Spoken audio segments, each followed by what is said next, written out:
പിതാവായ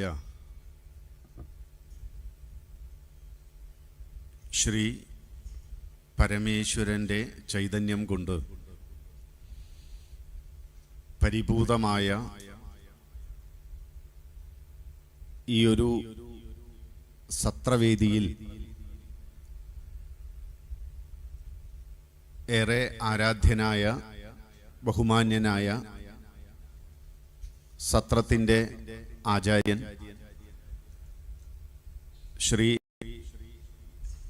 ശിവദാസ്വാമി അവർകൾ ഇന്ന് ഇവിടെ നിശ്ചയിക്കപ്പെട്ട പ്രഭാഷണം കേൾക്കുവാനായി വന്നു ചേർന്നിട്ടുള്ള എൻ്റെ കുടുംബാംഗങ്ങളായ ബന്ധുജനങ്ങളായ എല്ലാവർക്കും വളരെ പ്രേമപൂർണമായ നമസ്കാരം.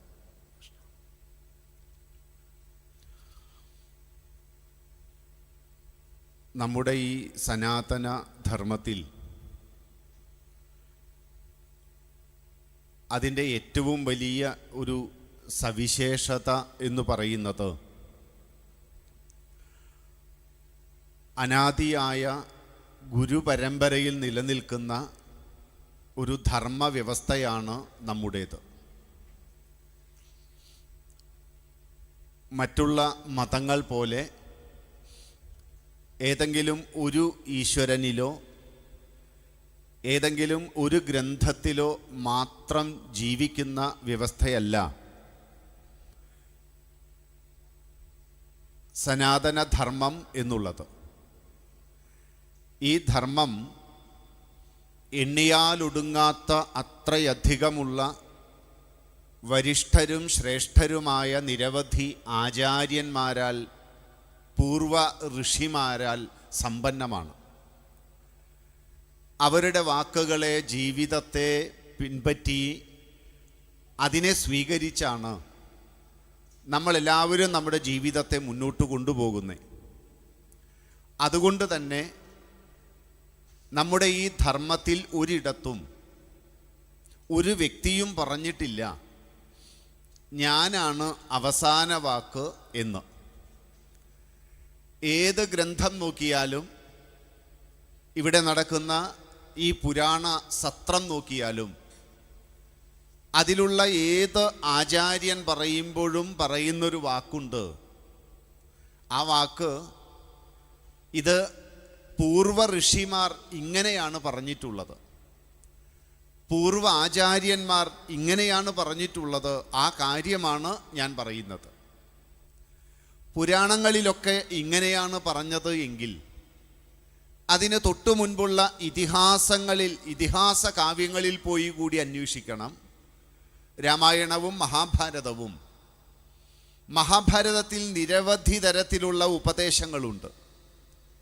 ഭീഷ്മ പിതാമഹൻ ഉപദേശിക്കുന്നുണ്ട്, വിതുരർ ഉപദേശിക്കുന്നുണ്ട്, കുന്തിമാതാവ് മക്കളെ ഉപദേശിക്കുന്നുണ്ട്.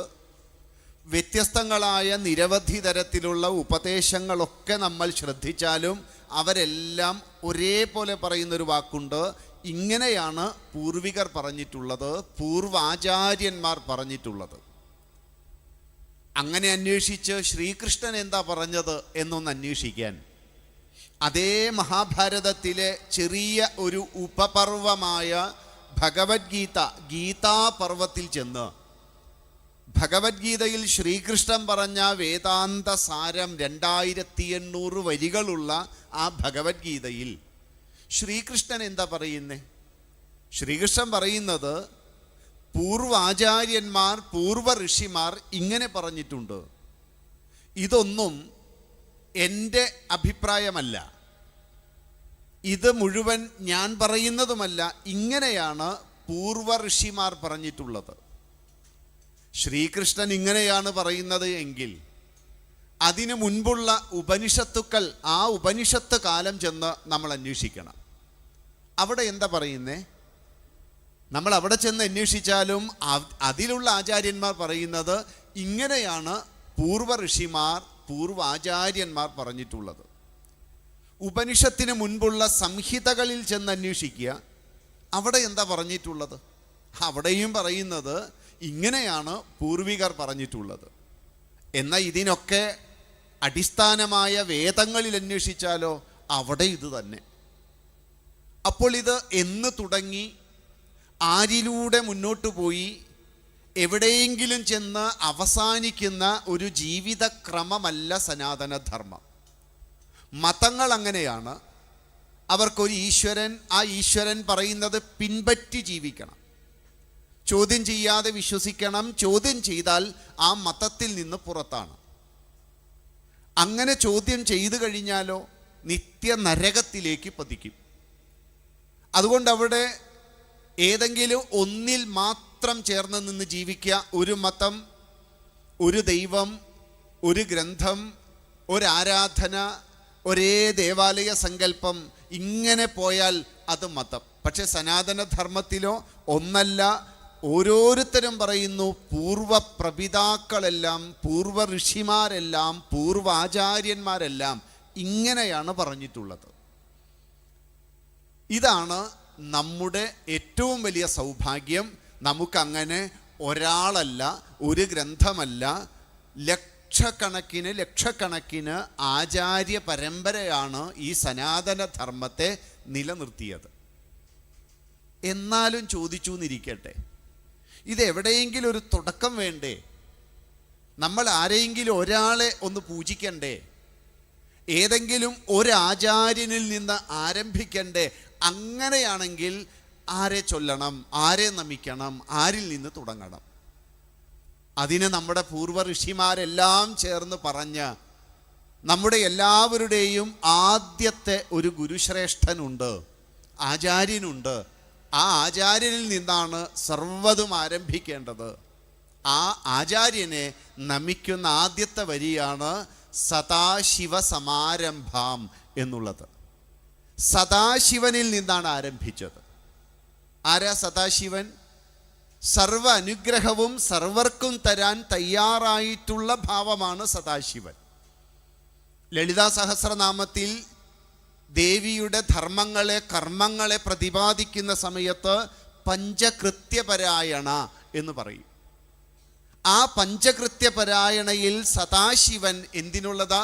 സദാശിവാനുഗ്രഹത പഞ്ചമൂർത്തിയുടെ ഭാവത്തിൽ തെക്കോട്ട് അഭിമുഖമായിരിക്കുന്ന ഭാവത്തിലുള്ളതാണ് ദക്ഷിണാമൂർത്തിയാണ്. ഈ ദക്ഷിണാമൂർത്തിയാണ് നമ്മുടെ ആദ്യത്തെ ഗുരുശ്രേഷ്ഠൻ. നമ്മളെല്ലാം ആരംഭിക്കുന്നത് ദക്ഷിണാമൂർത്തിയിൽ നിന്നാണ്. ദക്ഷിണാമൂർത്തിയുടെ ഐതിഹ്യം പറയുന്ന കഥ നമ്മൾ സതീദേവിയുടെ ദേഹത്യാഗത്തിന് ശേഷമുള്ളത് ഒരുപക്ഷെ കേട്ടിട്ടുണ്ടാവും. പരമശിവൻ തൻ്റെ ധർമ്മപത്നിയായിട്ടുള്ള സതീദേവി മരണപ്പെട്ടതിനു ശേഷം ആ മൃതദേഹം കയ്യിലെടുത്ത് ദിഗന്ധങ്ങളെല്ലാം മുഴങ്ങുകയും പൊട്ടുകയും ചെയ്യുന്ന തരത്തിലുള്ള തൻ്റെ താണ്ഡവ നടനം ചെയ്തപ്പോൾ ആ ശരീരം പല പല ചിഹ്ന ഭിന്നമായി പലയിടങ്ങളിൽ പോയി പതിച്ചു. ഭാര്യ നഷ്ടപ്പെട്ട ഒരു ഭർത്താവിൻ്റെ മനോവ്യഥ, വേദന ഓരോരുത്തർക്കും മനസ്സിലാക്കാൻ പറ്റും. അങ്ങനെ മനസ്സിലാക്കുന്ന നമുക്ക് സദാശിവൻ്റെ, സാക്ഷാൽ പരമശിവൻ്റെ വേദനയും മനസ്സിലാവും. ആ ശിവൻ തൻ്റെ എല്ലാ ദുഃഖങ്ങളും അടക്കി പുറത്തേക്ക് നോക്കി നിൽക്കുന്ന സർവ ഇന്ദ്രിയങ്ങളെയും അടക്കി ഹിമാലയത്തിൽ തെക്കോട്ട് അഭിമുഖമായിരുന്ന് തൻ്റെ ധ്യാനഭാവത്തിൽ ജ്ഞാനമൂർത്തിയുടെ ഭാവത്തിലിരിക്കുന്നതാണ് ദക്ഷിണാമൂർത്തി. അതുകൊണ്ട് ദക്ഷിണാമൂർത്തിയെ കാണുമ്പോൾ സർവ അംഗങ്ങളും ഇന്ദ്രിയങ്ങളും അടക്കി ഏകാഗ്രതയോടെ, അതും വിരലുകൾ ജ്ഞാനമുദ്രയിൽ വെച്ച്, ഒരുപക്ഷെ കാൽച്ചുവട്ടിലൊരു അസുരനെ ചവിട്ടിയമർത്തി നമ്മുടെ ഉള്ളിലുള്ള അസുരവാസനകളൊന്നും പുറത്തേക്ക് വരാതെ ഏത് പ്രകാരത്തിലാണോ തൻ്റെ തൃക്കാലുകൾ കൊണ്ട് അസുരവാസനകളെ മുഴുവൻ ഭഗവാൻ സർവലോകത്തിനും ജ്ഞാനം പ്രദാനം ചെയ്യുന്ന ആ ജ്ഞാനമൂർത്തിയാണ് നമ്മുടെ ദക്ഷിണാമൂർത്തി. ഈ ഭാവത്തിലാണ് പരമശിവൻ എന്ന ആദിമ ഗുരുവിനെ നാം കാണുന്നത്. അതുകൊണ്ട് സദാശിവൻ ഗുരുഭൂതനാണ്, ഗുരുശ്രേഷ്ഠനാണ്, സർവവിജ്ഞാനത്തിൻ്റെയും ദേവതയാണ്, ജ്ഞാനമൂർത്തിയാണ്. ആ മൂർത്തി എങ്ങനെയാ ഇരിക്കുന്നേ? ബ്രഹ്മാവ് 4 പുത്രന്മാരെ ജന്മം കൊടുത്തു. സനകാദികൾ എന്നാണ് അറിയപ്പെടുക. സനത്കുമാരനും സനാതനും ഒക്കെ ആയിട്ടുള്ള 4 പേർ. ഈ 4 പേരും ജനിച്ചപ്പോൾ തൊട്ട് വലിയ വൈരാഗികളാണ്. ഈ ഗൃഹസ്ഥാശ്രമത്തിൻ്റെ പാശമൊന്നും ഇട്ട് കെട്ടാൻ അവർ ആഗ്രഹിച്ചിട്ടേയില്ല. അതുകൊണ്ട് തന്നെ ജനിച്ചു വീണപ്പോഴേ വൈരാഗികളായി സനകാദികൾ. അവരോട് അച്ഛൻ ചോദിച്ചു, നിങ്ങൾക്ക് എന്ത് വേണം, ഞാൻ എന്ത് തരണം? കുട്ടികളല്ലേ, അച്ഛനോട് പ്രത്യേകിച്ചൊന്നും പറഞ്ഞില്ല. അപ്പം അച്ഛൻ പറഞ്ഞൊരു കാര്യം ചെയ്യൂ, 4 പേരും വിവാഹം കഴിക്കൂ. വിവാഹം കഴിച്ച് നല്ല കുടുംബമൊക്കെ പുലർത്തു. ജന്മനാ തന്നെ വൈരാഗികളായിട്ടുള്ള ഈ മക്കൾ പറഞ്ഞു, അതിന് ഞങ്ങളെ കിട്ടില്ല. നോക്കണേ, അന്ന് തൊട്ടുണ്ട് അച്ഛനെ അനുസരിക്കാത്ത മക്കൾ, അത് ഇന്നുമുണ്ട്. അച്ഛന് ആകെയുള്ള ഒരാഗ്രഹം ഈ 4 മക്കളും വിവാഹം ചെയ്ത് കാണണം എന്നുള്ളതാണ്. മക്കള് തീവ്ര വൈരാഗികളായതുകൊണ്ട് അവർ പറഞ്ഞു, ഈ ഗൃഹസ്ഥാശ്രമത്തിൻ്റെ പാശമിട്ട് കയറിട്ട് കെട്ടുക, മാത്രമല്ല വിവാഹം കഴിഞ്ഞ മക്കളുണ്ടാവും, പിന്നെ അവരെ പോറ്റാൻ പണിക്ക് പോവുക, ഇതിനൊന്നും ഞങ്ങളെ കിട്ടില്ല. ഞങ്ങൾക്ക് പരമമായ ജ്ഞാനം മാത്രം മതി. അതുകൊണ്ട് ജ്ഞാനത്തെ അന്വേഷിച്ച് 4 മക്കൾ നടക്കുകയാണ്. അപ്പോൾ ഇവിടെ ഇരിക്കുന്ന അച്ഛനമ്മമാരൊക്കെ ഒന്ന് ആശ്വസിക്കണം. ബ്രഹ്മാവിൻ്റെ മക്കൾ വരെ ഇങ്ങനെയായിരുന്നു, ഒന്നും പറഞ്ഞാൽ കേട്ടിരുന്നില്ല. അപ്പോൾ ആശ്വാസത്തിന് വകയുണ്ട്. ബ്രഹ്മാവ് തൊട്ട് ഇങ്ങോട്ട് ഇതേ തുല്യ ദുഃഖിതരാണ്. അപ്പോൾ ഇടയ്ക്കൊക്കെ ബ്രഹ്മാവിനെ ഒന്ന് ഓർത്താൽ ഒരു സന്തോഷം ഉണ്ടാവും. ഏതായാലും ഈ 4 പേരും ഈ ലൗകികമായ ജീവിതത്തിൽ നിന്ന് ഭിന്നമായ ആ ഒരു അടിസ്ഥാന തത്വം, സത്യം, ഉണ്മ, അതറിയാൻ വേണ്ടി ഈ വിജ്ഞാനദാഹികൾ ആരെയാണ് ഗുരുവായിട്ട് കിട്ടുക? നല്ല ഗുരുവിനെ കണ്ടെത്തണം. നല്ല ഉപദേശം തരാൻ പറ്റുന്ന ഒരു ഗുരുശ്രേഷ്ഠനെ, ഗുരുനാഥനെ ഒന്ന് പോയി കാണണം. അങ്ങനെ അച്ഛൻ തന്നെ ആയിക്കോട്ടെ, അച്ഛനാണല്ലോ സൃഷ്ടികർത്താവ്. അച്ഛൻ്റെ അടുത്തേക്ക് ഞങ്ങൾക്ക് ജ്ഞാനം, പരമമായ ബ്രഹ്മവിദ്യ അത് പറഞ്ഞു തരണമെന്ന് പറയാൻ വേണ്ടി അച്ഛൻ്റെ അടുത്ത് ചെന്നപ്പോൾ, അതുണ്ടടാ തൊട്ടടുത്ത് അമ്മ സരസ്വതി വീണയൊക്കെ വീട്ടി, അച്ഛനാണെങ്കിൽ താളമൊക്കെ പിടിച്ചിരിക്കണ കണ്ടപ്പോൾ കുട്ടികൾക്ക് തോന്നി അച്ഛൻ ഒരു വലിയ ലൗകികനാണ്. അതുകൊണ്ട് അച്ഛനെ ഗുരുവായിട്ട് ഒരിക്കലും ഇനി കിട്ടാൻ വഴിയില്ല. നല്ലത് വിഷ്ണുവാണ്. അങ്ങനെ വിഷ്ണുവിനെ കാണാൻ ചെന്നു. വിഷ്ണുവിനെ കാണാൻ ചെന്നപ്പോൾ വലിയ ഒരു പാമ്പിൻ്റെ പുറത്ത് അനന്തശയനത്തിൽ കൈയൊക്കെ അങ്ങനെ തലയിലൊക്കെ ചേർത്ത് വെച്ച് കിടക്കുകയാണ്. പാദത്തിൽ നോക്കിയപ്പോഴാണ് ലക്ഷ്മി അമ്മ ആ പാദം തൻ്റെ മടിയിലേക്ക് എടുത്തു വെച്ച് അങ്ങനെ തടവി കൊടുക്കുകയാണ്.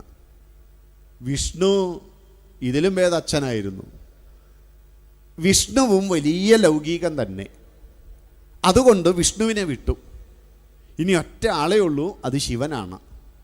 പരമേശ്വരൻ്റെ അടുത്തേക്ക് ചെല്ലാം. പരമേശ്വരൻ്റെ അടുത്തേക്ക് ചെന്നപ്പോഴാണ് അത് അതിലും വലിയ കഷ്ടം. അവിടെ മടിയിലൊരുത്തി, മുടിയിൽ വേറൊരുത്തി, 2 പേര്. മാത്രമല്ല അവിടെയും അത്യാവശ്യം ലൗകികതയുടെ സർവ പരിമണവും അവിടെയുണ്ട്. ഇനിയിപ്പോൾ ആരെ കാണും?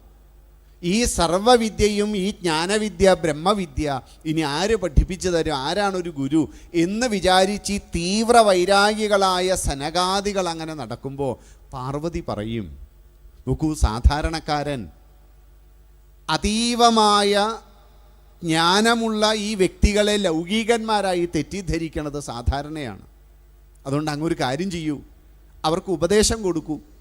അവരാ വിദ്യയെ അന്വേഷിച്ച് നടക്കുകയല്ലേ, അതുകൊണ്ട് ഉപദേശിക്കൂ.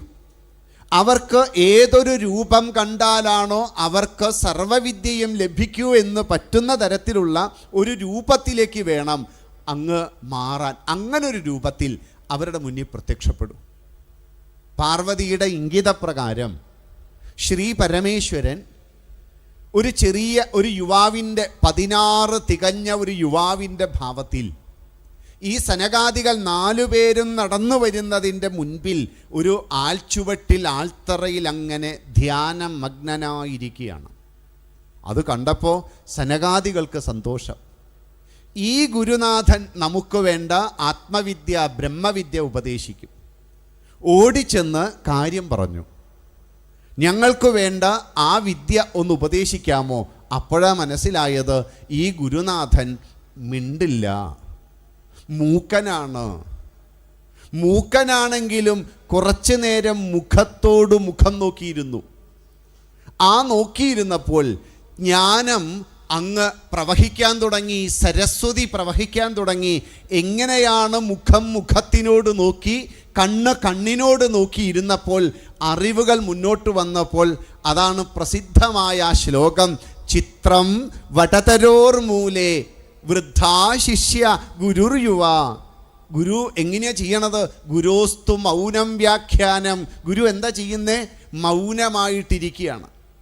അപ്പോൾ ശിഷ്യന്മാരുടെ സ്ഥിതി എന്താ? ശിഷ്യാശ്ച ഛിന്ന സംശയ. ശിഷ്യന്മാർക്ക് ഒരു സംശയവുമില്ല. ഏതൊരറിവ് തേടിയിട്ടാണോ സനകാദികൾ പോയത്, ആ അറിവാണ് ആൽത്തറയിലിരുന്ന യുവാവായിട്ടുള്ള ഗുരുനാഥനിൽ നിന്ന് കിട്ടിയത്. ആ ഗുരുവാണ് ദക്ഷിണാമൂർത്തി. ഇരിക്കുന്ന ഭാഗം ശ്രദ്ധിക്കണം, ചിന്മുദ്രയാണ്. എന്താ ചിന്മുദ്ര? വിരലൊക്കെ ചേർത്ത് വെച്ച് ചിന്മുദ്ര. ചിന്മുദ്രയിലിരിക്കുന്ന 3 ഭഗവത് സംവിധാനങ്ങളുണ്ട്, ഭഗവത് സ്വരൂപങ്ങളുണ്ട്. ഈ ചിന്മുദ്രയിലിരിക്കുന്ന ഒന്നാമത്തെ ആള് കേരളത്തിൻ്റെ പരംകുല ദേവതയായ പുലിമേലേറി വരുന്ന സാക്ഷാൽ ശബരിമലയിൽ വാണരുളുന്ന അയ്യപ്പനാണ്. അയ്യപ്പനാണ് തൻ്റെ വലത് കരം, ആ കരം ചിന്മുദ്രാങ്കിതമായ ഭാവത്തിൽ, ധ്യാനഭാവത്തിൽ, യോഗഭാവത്തിൽ ഇരിക്കുന്നത്. 1 അയ്യപ്പനാണ്.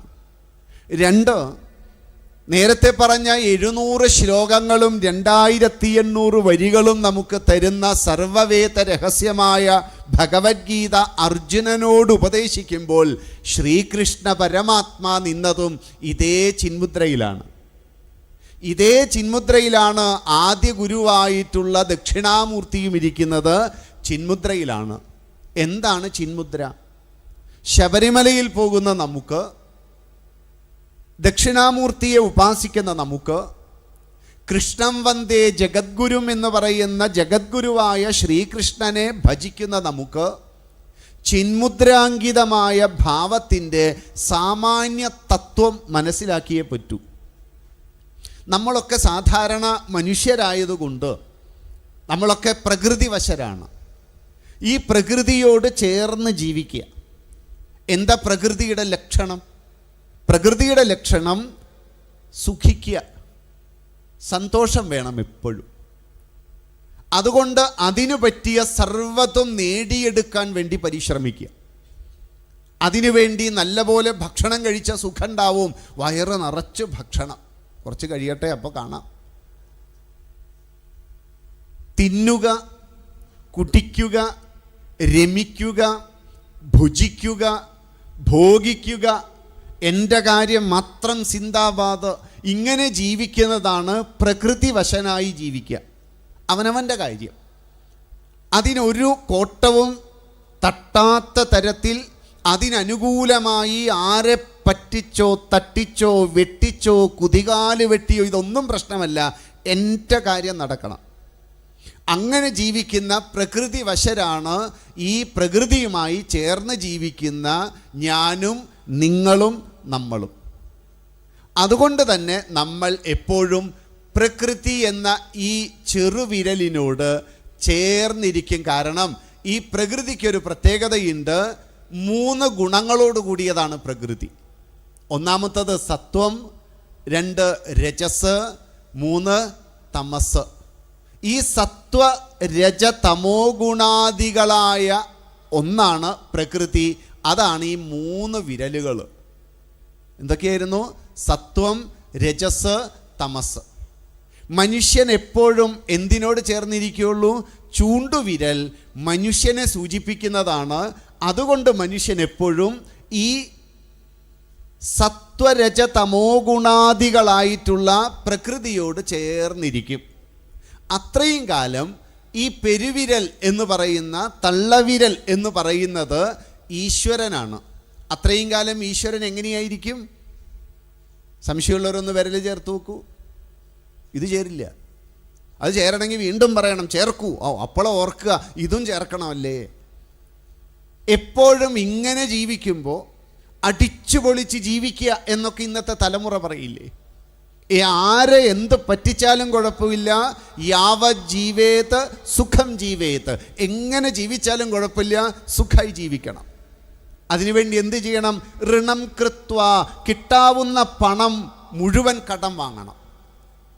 ഇവിടെയൊക്കെ തമിഴ്നാട്ടിൽ നിന്ന് ഓരോരുത്തരും വന്ന് പലിശയ്ക്ക് പൈസ കൊടുക്കുന്ന ഏർപ്പാടുണ്ട്. അത് മുഴുവൻ വാങ്ങിയെടുക്കും. ചേർന്ന ചിട്ടി മുഴുവൻ വിളിച്ചെടുക്കും. എന്തിനാ ചിട്ടി ചേർന്നേ? സമ്പാദ്യത്തിനല്ല, സ്വരൂപിക്കാനല്ല, അത് വിളിച്ചെടുക്കാനാണ്. കിട്ടാവുന്ന ബാങ്കുകളിൽ നിന്ന് എല്ലാ ലോണുകളും വാങ്ങിയെടുക്കും. ഇവിടെ സ്ത്രീശക്തി, സ്ത്രീകളുടെ സമ്പാദ്യശീലം വർദ്ധിപ്പിക്കാൻ കണ്ടെത്തിയ വഴിയെ അത് മുഴുവൻ വിളിച്ചെടുക്കും. എന്നിട്ടോ ഋണം കൃത്വ ഘൃതം പിബേത്, നെയ്യ് കൂട്ടി ഭക്ഷണം കഴിക്കണം, മൃഷ്ടാനം ഭക്ഷണം കഴിക്കണം, 5, 6, 8, 10 തരം കറികൾ കൂട്ടി സുഖമായി ജീവിക്കണം. അതിനുവേണ്ടി ശീതീകരിച്ച മുറി ഉണ്ടാക്കണം. അത് വേണം കേട്ടോ ഇന്നത്തെ. പക്ഷെ കടം മേടിച്ച പണം കൊണ്ട് അത് വേണോ എന്നുള്ളതാണ് പ്രശ്നം. ഏതായാലും നമ്മൾ പറയും യാവത് ജീവേത് സുഖം ജീവേത് ഋണം കൃത്വ ഘൃതം പിബേത്. അപ്പോൾ ഒരാൾ ചോദിക്കും, ഇങ്ങനെയൊക്കെ ജീവിച്ചാൽ മതിയോ? ഉള്ളതുകൊണ്ട് തൃപ്തിപ്പെട്ട് ജീവിച്ചാൽ പോരെ? എന്തിനാ ഇങ്ങനെ കടം വാങ്ങുന്നേ? കിട്ടുന്ന വരുമാനത്തിൻ്റെ ഒരു ഭാഗം എടുത്ത് സമ്പാദ്യം വേണ്ടേ? ചെലവഴിക്കുന്നതിന് ഒരു നിയമം വേണ്ടേ? നിയന്ത്രണം വേണ്ടേ? അപ്പോൾ നമ്മുടെ പുതിയ തലമുറ പറയും, ഏതായാലും ഒരു ദിവസം മരിക്കില്ലേ? മരിക്കും. മരിച്ചു കഴിഞ്ഞാൽ തിരിച്ചു വരുമോ? ഇല്ല. അപ്പോൾ ജീവിക്കുന്ന കാലത്ത് അടിച്ചു പൊളിച്ച് ജീവിക്കണ്ടേ? സുഖമായി ജീവിക്കണ്ടേ? നമ്മൾ എന്തിനാ ഇത്ര കഷ്ടപ്പെടുന്നത്? എന്തായാലും നമ്മൾ മരിക്കും. അപ്പം അവർ ചോദിച്ചു, ഭസ്മീ ഭൂതസ്യ ദേഹസ്യ, ഈ ദേഹം ഒരു ദിവസം ഭസ്മമാകില്ലേ സുഹൃത്തെ? ഭസ്മമാക്കും. പുനരാഗമനം കുത, ഒരു പുനരാഗമനം, ഒരു തിരിച്ചുവരവുണ്ടോ? ഇല്ല. എന്നാ പിന്നെ സുഖമായി ജീവിച്ചൂടെ? ഇത് പണ്ട് ചാർവാകന്മാർ പറഞ്ഞതാ. ചാരുവാക്ക് പറയുന്നവർ ആ വാക്ക് കേൾക്കുമ്പോഴേ സത്യമെന്ന് തോന്നും, പക്ഷേ അത് പ്രയോഗത്തിൽ വരുത്തുമ്പോൾ അപകടം മനസ്സിലാവുക. ഈ ചാരുവാക്ക് പറഞ്ഞ് നമ്മളെ പ്രലോഭിപ്പിക്കുന്ന ഒന്ന് നമ്മുടെ കൂടെയുണ്ട്. അതാണ് ഇന്നത്തെ ഈ ആർട്ടിഫിഷ്യൽ ഇൻ്റലിജൻസ് ഉപയോഗിച്ചുകൊണ്ടുണ്ടാക്കുന്ന പുതിയ തരത്തിലുള്ള ആൻഡ്രോയിഡ് സ്മാർട്ട് ഫോണുകൾ. നമ്മുടെ മനോവിചാരം ഒപ്പിയെടുക്കാനുള്ള കഴിവ് നമ്മുടെ കയ്യിലുള്ള സ്മാർട്ട് ഫോണിനുണ്ട്. നിങ്ങൾ ഇവിടെ ഇരുന്ന് വെറുതെ ആലോചിക്കൂ, എനിക്ക് ഫാറ്റി ലിവർ ഉണ്ടോ എന്നൊരു സംശയമുണ്ട്. അത് കഴിഞ്ഞ് നിങ്ങളൊരു 5 മിനിറ്റ് കഴിഞ്ഞ് മൊബൈൽ ഫോൺ നോക്കൂ, ഫാറ്റി ലിവറുമായി ബന്ധപ്പെട്ട ധാരാളം വീഡിയോസ് നിങ്ങളുടെ മൊബൈലിലേക്ക് വരും. ഇതാരാ വിളിച്ചു പറഞ്ഞേ? ഒരു ലോൺ എടുക്കുന്നതിനെ പറ്റി നിങ്ങൾ ആലോചിച്ചാൽ മതി, നിങ്ങൾ ബാങ്കുകളിൽ നിന്ന് നിരവധി മെസ്സേജുകൾ നിങ്ങൾക്ക് വരും. ലോൺ എടുക്കുമ്പോൾ എന്തൊക്കെ ശ്രദ്ധിക്കണമെന്നുള്ള വീഡിയോസ് മുഴുവൻ നിങ്ങളുടെ മൊബൈലിൽ നിങ്ങൾ പോലും അറിയാതെ വരും. നിങ്ങൾ എന്ത് ചിന്തിക്കുന്നുവോ അത് മുഴുവൻ ഒപ്പിയെടുത്ത് ചിന്തയുടെ തരംഗങ്ങളെ മുഴുവൻ മനസ്സിലാക്കി അത് മുഴുവൻ നമുക്ക് തരുന്ന ഒന്ന് കൂടെയുണ്ട്. നാം വിചാരിച്ചിരിക്കുന്നത് നമ്മളെല്ലാം സർവതന്ത്ര സ്വതന്ത്രന്മാരും സ്വകാര്യതയുള്ളവരുമാണെന്നാണ്. ആൻഡ്രോയിഡ് സ്മാർട്ട് ഫോൺ കയ്യിലുണ്ടോ, നിങ്ങൾക്ക് സ്വകാര്യതയില്ല. നിങ്ങൾ എവിടെ പോയി, എന്ത് ചിന്തിച്ചു, എന്ത് കണ്ടു എന്നൊക്കെ നിങ്ങളുടെ മൊബൈൽ ഫോൺ കിട്ടിയാൽ മതി. കയ്യിൽ കൊണ്ടു നടക്കുന്ന അപകടകരമായ ഈ ഒന്നിനെ വേണ്ട വിധത്തിൽ ഉപയോഗിച്ചില്ലെങ്കിൽ നമ്മൾ എവിടെയാ പോയി വീഴാന്നറിയില്ല. നമ്മൾ പോലും ചിന്തിച്ചു പോയി, നമ്മൾ ഇന്നലെ പറഞ്ഞത് എങ്ങനെയാ, ഇന്ന് മുഴുവൻ അതന്നെ വീഡിയോ. നമ്മുടെ ചിന്ത എന്താണെന്ന് അറിയണമെങ്കിൽ ഒരു 10 മിനിറ്റ് മൊബൈൽ തരൂ, നിങ്ങൾ ആരാന്ന് എനിക്കും നിങ്ങൾക്കും ഒക്കെ പറയാൻ പറ്റും. അത്ര അപകടം പിടിച്ച ലോകത്താണ് നമ്മൾ ജീവിക്കണത്. നമുക്ക് സ്വകാര്യതയില്ല. ഒരു മുറിയിൽ ഒറ്റയ്ക്ക് ഞാനിരുന്ന് ഈ ചെയ്യുന്നതൊക്കെ അവിടെ ഇരുന്ന് ഒരാൾ കാണുന്നുണ്ട്. ഗൂഗിളിൻ്റെ അധിപതി, ഫേസ്ബുക്കിൻ്റെ അധിപതി, അദ്ദേഹത്തിന് എല്ലാം കാണാൻ പറ്റുന്നുണ്ട്. നമ്മൾ വിചാരിച്ചിരിക്കണു ആരും കാണുന്നില്ല എന്നാണോ? എല്ലാവരും കാണുന്നുണ്ട്. അതുകൊണ്ട് ഈ ചിന്താതരംഗങ്ങൾ മുഴുവൻ കേൾക്കുമ്പോൾ ശരിയെന്ന് തോന്നുകയും ആ തോന്നിയ ഒന്നിലേക്ക് നമ്മൾ വീണാൽ പിന്നെ രക്ഷപ്പെടാൻ പറ്റില്ല. അതാണ് യാവജ്ജീവേത് സുഖം ജീവേത് ഋണം കൃത്വാ ഘൃതം പിപേത്. ഈ ജീവിതമാണ് നമ്മൾ പ്രതീക്ഷിക്കുന്നതെങ്കിൽ ആ ജീവിതം കൊണ്ട് സർവത്ര നാശം മാത്രം. ഈ സർവത്ര നാശം നമുക്ക് ഉണ്ടാകുന്നത് ഏതൊന്നാണോ വേണ്ടത് അതിനെ നാം മറന്ന് നാം മറ്റു പലതിനും വേണ്ടി ജീവിക്കും. അതാണ് ഈ പുതിയ തലമുറയുടെ സ്വഭാവം. സദാശിവനായ ആ ജ്ഞാനമൂർത്തിയായിട്ടുള്ള അയ്യപ്പനും സാക്ഷാൽ പരമശിവനുമൊക്കെ പറയുന്ന ആ പ്രകൃതിയോട് ചേർന്ന ചൂണ്ടുവിരൽ, സത്വം രജസ് തമസ് അതിനോട് ചേർന്ന് നിൽക്കുന്ന കാലത്തോളം ഈശ്വരൻ അതിൽ നിന്ന് മാറും. നമ്മളങ്ങനെ അടിച്ചു പൊളിച്ച് ജീവിക്കും. പക്ഷേ എപ്പോഴെങ്കിലുമൊക്കെ നമ്മുടെ ജീവിതത്തിൽ നമുക്കൊരു തട്ട് കിട്ടും. കിട്ടേണ്ടത് കിട്ടും, അപ്പോൾ തോന്നേണ്ടത് തോന്നും. അത് ചിലപ്പോൾ രോഗമാകാം, മുന്തിയ രോഗമാകാം. മുന്തിയ രോഗങ്ങൾ, നല്ല ക്യാൻസർ, ഏറ്റവും ടോപ്പ് ക്യാൻസർ അങ്ങനെയായിരിക്കാം. അല്ലെങ്കിൽ ആരെങ്കിലും വാങ്ങിയ പണം കടം വന്ന് ജപ്തി അങ്ങനെയായിരിക്കാം. വീട്ടിലുണ്ടാകുന്ന സംഘർഷങ്ങളായിരിക്കാം. ചുരുക്കി പറഞ്ഞാൽ ഈ അനുഭവങ്ങളിലൂടെ മുന്നോട്ട് പോകുമ്പോൾ എനിക്കൊരു തോന്നലുണ്ടാകും, ഇതൊന്നുമല്ല ജീവിതം.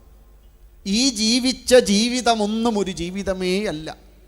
ഈ തോന്നലിൽ നിന്ന് ഞാൻ, പ്രകൃതി വശനായ ഞാൻ, പ്രകൃതിയിൽ നിന്ന് അകന്നു മാറും. എന്നിട്ട് ഇത്രയും കാലം ഞാൻ ഓർക്കാതിരുന്ന, ഇത്രയും കാലം ഞാൻ ശ്രദ്ധിക്കാതിരുന്ന, ഇത്രയും കാലം ഞാൻ വിശ്വസിക്കാതിരുന്ന ആ ഒന്നിലേക്ക് ഞാൻ അഭയം കണ്ടെത്തും. അപ്പോൾ ഈ ചൂണ്ടുവിരലൊന്ന് വളഞ്ഞ് എന്തിനോട് ചേരും? പെരുവിരൽ എന്ന ഈശ്വര തത്വത്തിനോട്, ഈശ്വരനോട് ചേരുമ്പോഴാണ് നമ്മുടെ പൂർവികർ പറയുന്നത് പരമാത്മാവിലേക്ക് ജീവാത്മാവ് ചേർന്ന മനുഷ്യൻ, പ്രകൃതിവശനായ മനുഷ്യൻ ദേവത്വഭാവത്തിലേക്ക് മാറി ദേവനുമായി ചേർന്നിരിക്കുന്ന അവസ്ഥയുടെ പേരാണ്, ചെറിയ വാക്കിൽ പറഞ്ഞാൽ ഇതാ ചിന്മുദ്ര. അപ്പോൾ അയ്യപ്പൻ എങ്ങനെയായിരിക്കുന്നേ? ചിന്മുദ്രയിലാണ്. ഈ ഭാവമുള്ളവൻ അവിടെ പോയാൽ മതി. മനസ്സിലായില്ല? ആകെ ശബരിമല അയ്യപ്പനെ കാണാൻ വേണ്ടി പോകുന്ന ഒരാൾ പ്രകൃതി വശനായി ജീവിക്കരുത്. അദ്ദേഹം ജീവിക്കേണ്ടത് ഈശ്വര സ്മരണയിൽ, ഈശ്വരോപാസനയിൽ. അങ്ങനെ ഉപാസിച്ച് പ്രകൃതിയിൽ നിന്ന് മാറി, പ്രകൃതി നമ്മളിൽ തരുന്ന പലതരത്തിലുമുള്ള വാസനകളിൽ നിന്ന് മാറി ശുദ്ധമായ ബ്രഹ്മചര്യം പാലിച്ച് ബ്രഹ്മചര്യത്തിൻ്റെ തീഷ്ണമായ അഗ്നിപഥങ്ങളിലൂടെ നടന്നു ചെന്ന് വിജയിച്ച് സ്വയം അയ്യപ്പനായി സ്വാമിയായി മാറുമ്പോൾ അങ്ങോട്ട് പോകാനുള്ള ടിക്ക് മാർക്ക് കിട്ടും. എന്നിട്ട് പോയാൽ മതി. ഇത്തിരി തിരക്കൊക്കെ കുറയണതാ നല്ലത്. എന്തിനാ അങ്ങനെ കുറേ എണ്ണം പോണത്? നല്ല ഉപാസന 41 രാവും പകലും ഉപാസനാനിഷ്ഠരായി ചെന്നാൽ ചിന്മുദ്രയായി. അയ്യപ്പൻ ആകെ നമ്മളോട് പറയാൻ, ഒന്നാമത്തേന് ഓരോ ഈശ്വരൻ്റെ രൂപവും കണ്ട് മനസ്സിലാക്കണം. ഏതൊരു ദേവനെയാണ് ഉപാസിക്കുന്നത് ആ ദേവൻ്റെ രൂപമാണ് നമ്മളോട് പറയാനുള്ള കാര്യം. അത്രയേ ഉള്ളൂ.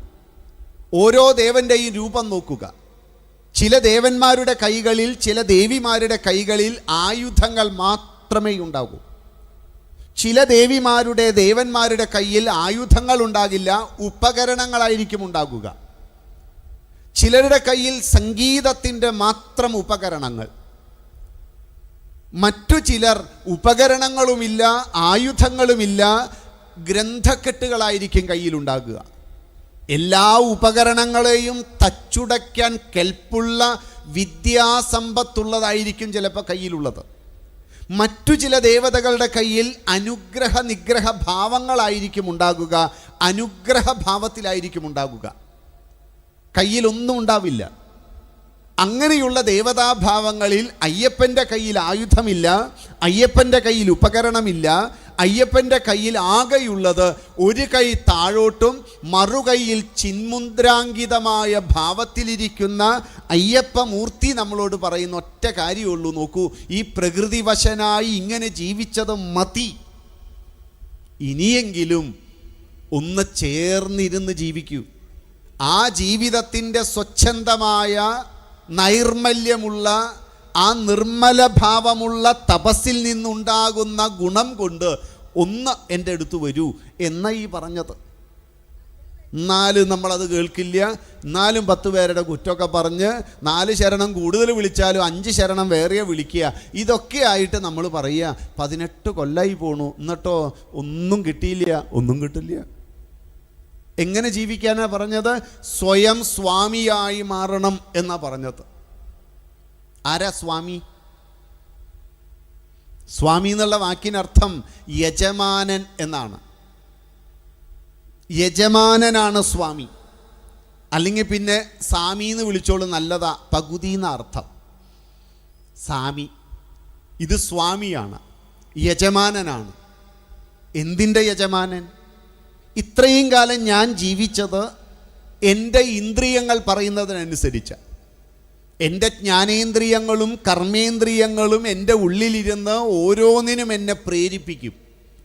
ആ പ്രേരിപ്പിക്കുന്നതിനനുസരിച്ച് ഞാൻ ജീവിക്കും.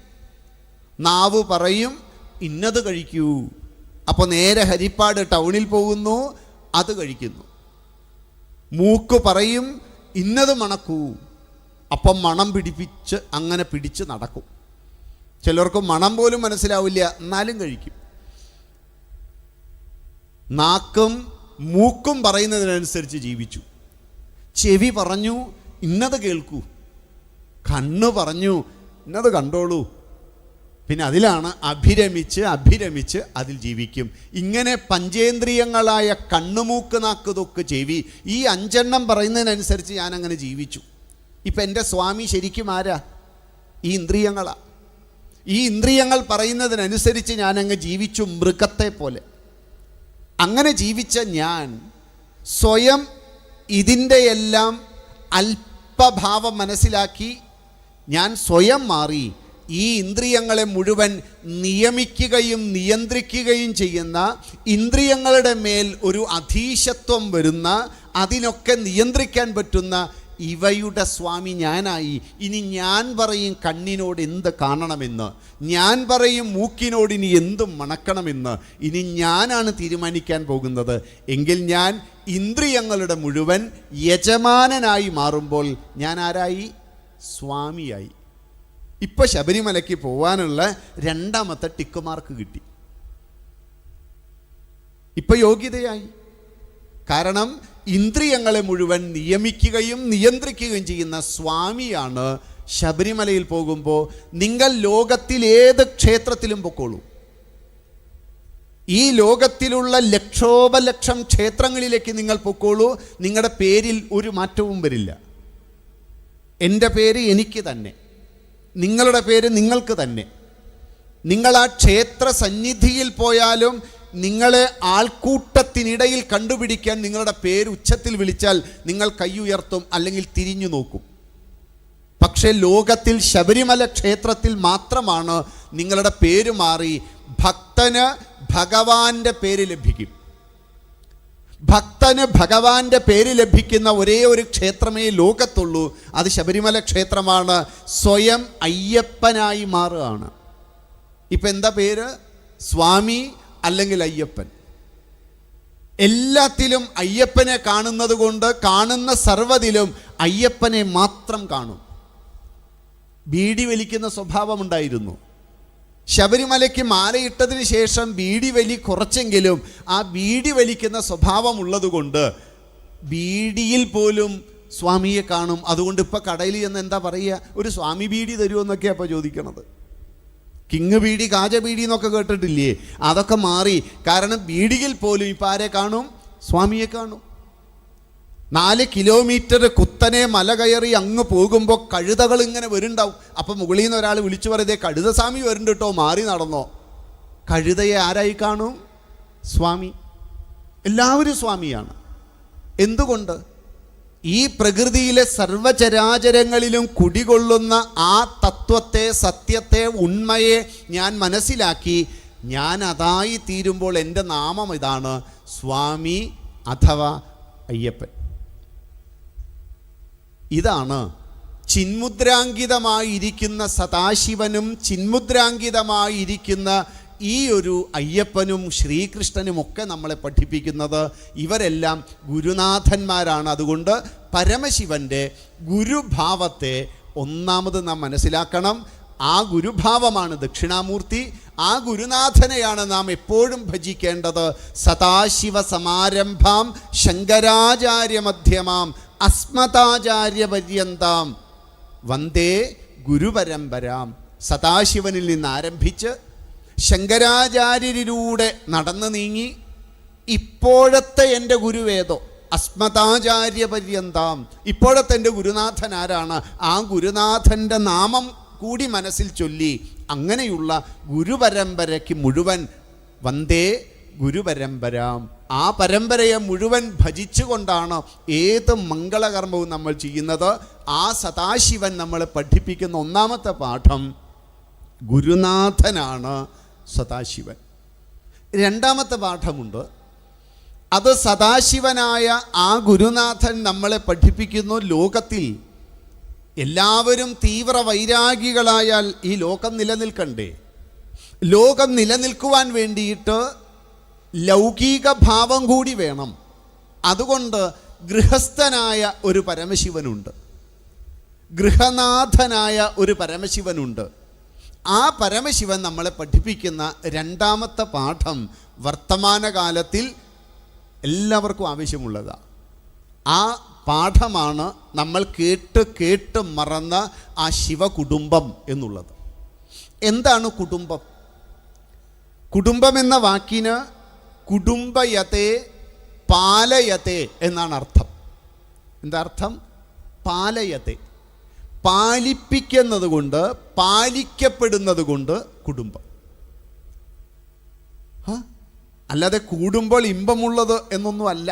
അങ്ങനെയൊന്നും പറഞ്ഞു കളയേ. ഏതോ രസികൻ ഒരിക്കൽ പറഞ്ഞു എന്നേ ഉള്ളൂ. കുടുംബ ശബ്ദത്തിന് പാലയത്തെ, പാലിക്കപ്പെടുന്നത് കൊണ്ട്, പാലിപ്പിക്കപ്പെടുന്നത് കൊണ്ട് അത് കുടുംബം. അപ്പോഴൊരാൾ ചോദിച്ചത്, തലയൊക്കെ ചൊറിഞ്ഞിട്ട്, ഈ പാലിക്കപ്പെടുന്നതാണോ കുടുംബം? അതെ. എന്താ പാലിക്കണ്ടേ? എന്താണെന്നറിയാത്തിടത്തോളം കാലം പാലിക്കാൻ പറ്റുമോ? അപ്പോൾ ഗുരു ഉത്തരം പറഞ്ഞു കൊടുക്കും. പാലിക്കേണ്ടത് അവനവനിൽ നിക്ഷിപ്തമായ മുഖ്യധർമ്മം എന്താണോ അത് പാലിക്കണം. എന്താ പറഞ്ഞേ? അവനവനിൽ നിക്ഷിപ്തമായ മുഖ്യധർമ്മം എന്താണോ അത് പാലിക്കണം. ഒരു വീട്ടിൽ അമ്മ, അച്ഛൻ, അവർക്ക് 2 or 3 മക്കൾ. ഇവിടെ ആ അമ്മ എന്ന് പറയുന്ന വ്യക്തി ഉണ്ടല്ലോ, ഈ വ്യക്തിയുടെ മുഖ്യധർമ്മം എന്താണ്? ഭാര്യയാണോ അമ്മയാണോ?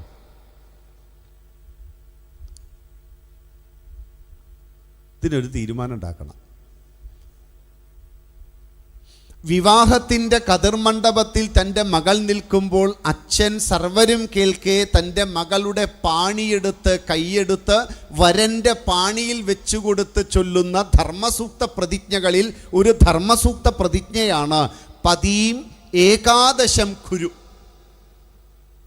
പതീം ഭർത്താവിനെ, പതിയെ, ഏകാദശം 11ാമനായി കാണൂ മോളെ.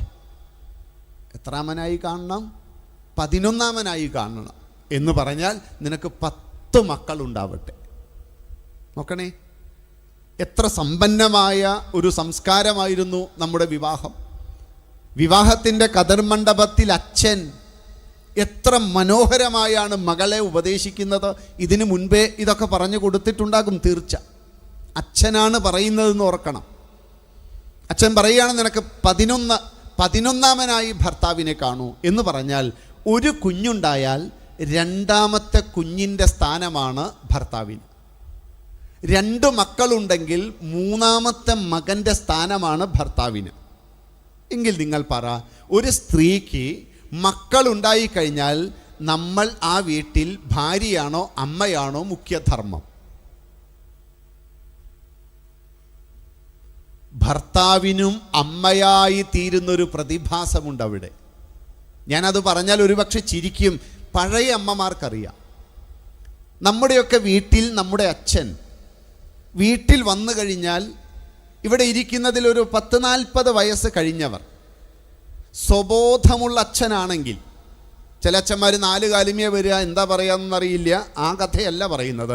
സ്വബോധമുള്ള അച്ഛൻ, ആ അച്ഛൻ വീട്ടിൽ വന്നാൽ ഇവിടെ ഇരിക്കുന്ന മുതിർന്നവർ ആരെങ്കിലും നമ്മുടെ അമ്മയെ, നമ്മുടെ അച്ഛൻ എടി, പോടി, വാടി, എന്തടി, എവിടെയടി, എങ്ങനെയടി എന്ന് പറയാറുണ്ടോ?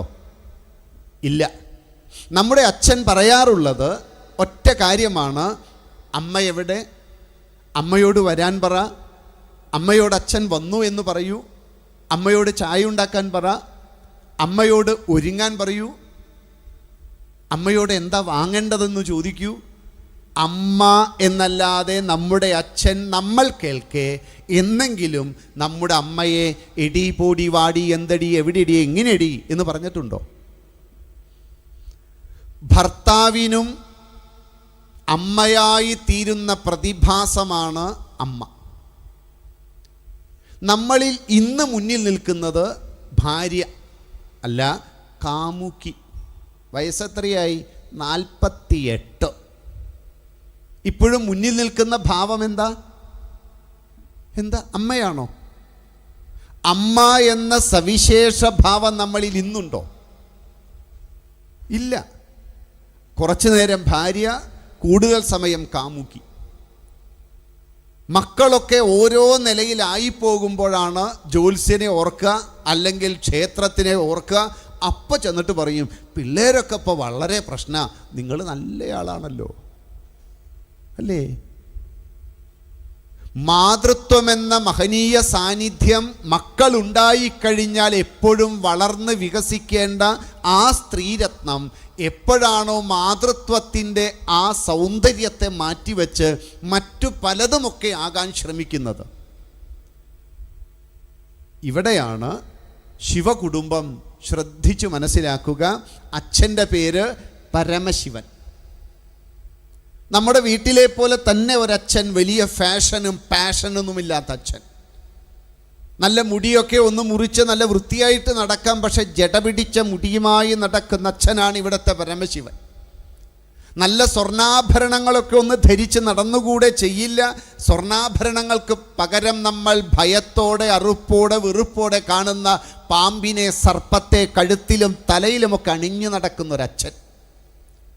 നല്ല ചന്ദനലേപനങ്ങളൊക്കെ ഒന്ന് പൂശി, നല്ല കുങ്കുമമൊക്കെ ഒന്ന് ചേർത്ത് വെച്ച്, നല്ല സുഗന്ധപൂരിതമായ പെർഫ്യൂമൊക്കെ ഒന്ന് അടിച്ച് നടന്നുകൂടെ ഈ അച്ഛന്? ചെയ്യില്ല. അച്ഛൻ ഭസ്മമെടുത്ത് ശരീരത്തിൽ പൂശി അങ്ങ് നടക്കുന്നൊരച്ഛൻ. നല്ല വസ്ത്രം ധരിച്ചുകൂടെ? MCRൻ്റെ മുണ്ടുണ്ട്, നല്ല ലിനൻ്റെ ഷർട്ടുണ്ട്. ഇതൊന്നും വിട്ട് നടക്കാത്ത അച്ഛൻ ചെയ്യുന്നത് എന്താ?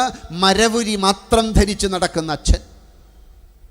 നല്ല പരവതാനി വിരിച്ച സുഖലോലുപതയുള്ള നല്ല മെത്തയുണ്ട്, കിടക്കില്ല, പാറപ്പുറത്ത് പോയി കിടക്കും. നല്ല സുന്ദരന്മാരായിട്ടുള്ള കൂട്ടുകാരുണ്ട്, ചെയ്യില്ല. ഭൂതഗണങ്ങളെ തൻ്റെ സുഹൃത്തുക്കളായി കൊണ്ടു നടക്കുന്ന ഒരച്ഛൻ. എന്നാലോചിച്ച് നോക്കൂ. ഒരു ഫാഷനുമില്ലാത്ത അച്ഛൻ. വിവാഹത്തിന് മുൻപോ നല്ല ഫാഷൻ ഉണ്ടായിരുന്നു, ശ്രദ്ധിച്ചിരിക്കുമായിരുന്നു, എല്ലാ ദിവസവും ഷേവ് ചെയ്യുമായിരുന്നു. ഇന്നൊന്നുമില്ല, ഒക്കെ പോയി. അതുകൊണ്ട് ഇന്ന് വെള്ളിത്തലമുടിയും വെള്ളി കുറ്റിരോമങ്ങളും ഒക്കെ വളർന്ന് വികസിച്ചു തുടങ്ങിയപ്പോൾ കുട്ടികൾ പ്രത്യേകം അച്ഛനെ ഉപദേശിക്കാൻ മറന്നില്ല. കുട്ടികൾ അച്ഛനോട് പറഞ്ഞു, സ്കൂളിൽ പ്രോഗ്രസ് കാർഡ് സൈൻ ചെയ്യാൻ അച്ഛൻ വരണ്ട കേട്ടോ. കാരണം അച്ഛൻ്റെ ഈ വെള്ളിത്തലമുടിയൊക്കെ കാണുമ്പോൾ എനിക്ക് നാണക്കേടാ. ഒന്നില്ലെങ്കിൽ അച്ഛൻ ഡൈ ചെയ്ത് വരണം, അല്ലെങ്കിൽ അച്ഛനെ ഡൈയാക്കി കളയും എന്ന് കുട്ടികൾ അച്ഛൻ്റെ മുഖത്ത് നോക്കി പറയാൻ ഒരു മടിയും കാണിക്കില്ല. ഒരു ഫാഷനുമില്ലാത്ത അച്ഛനാണ് ഈ ശിവകുടുംബത്തിലെ അച്ഛൻ പരമശിവൻ.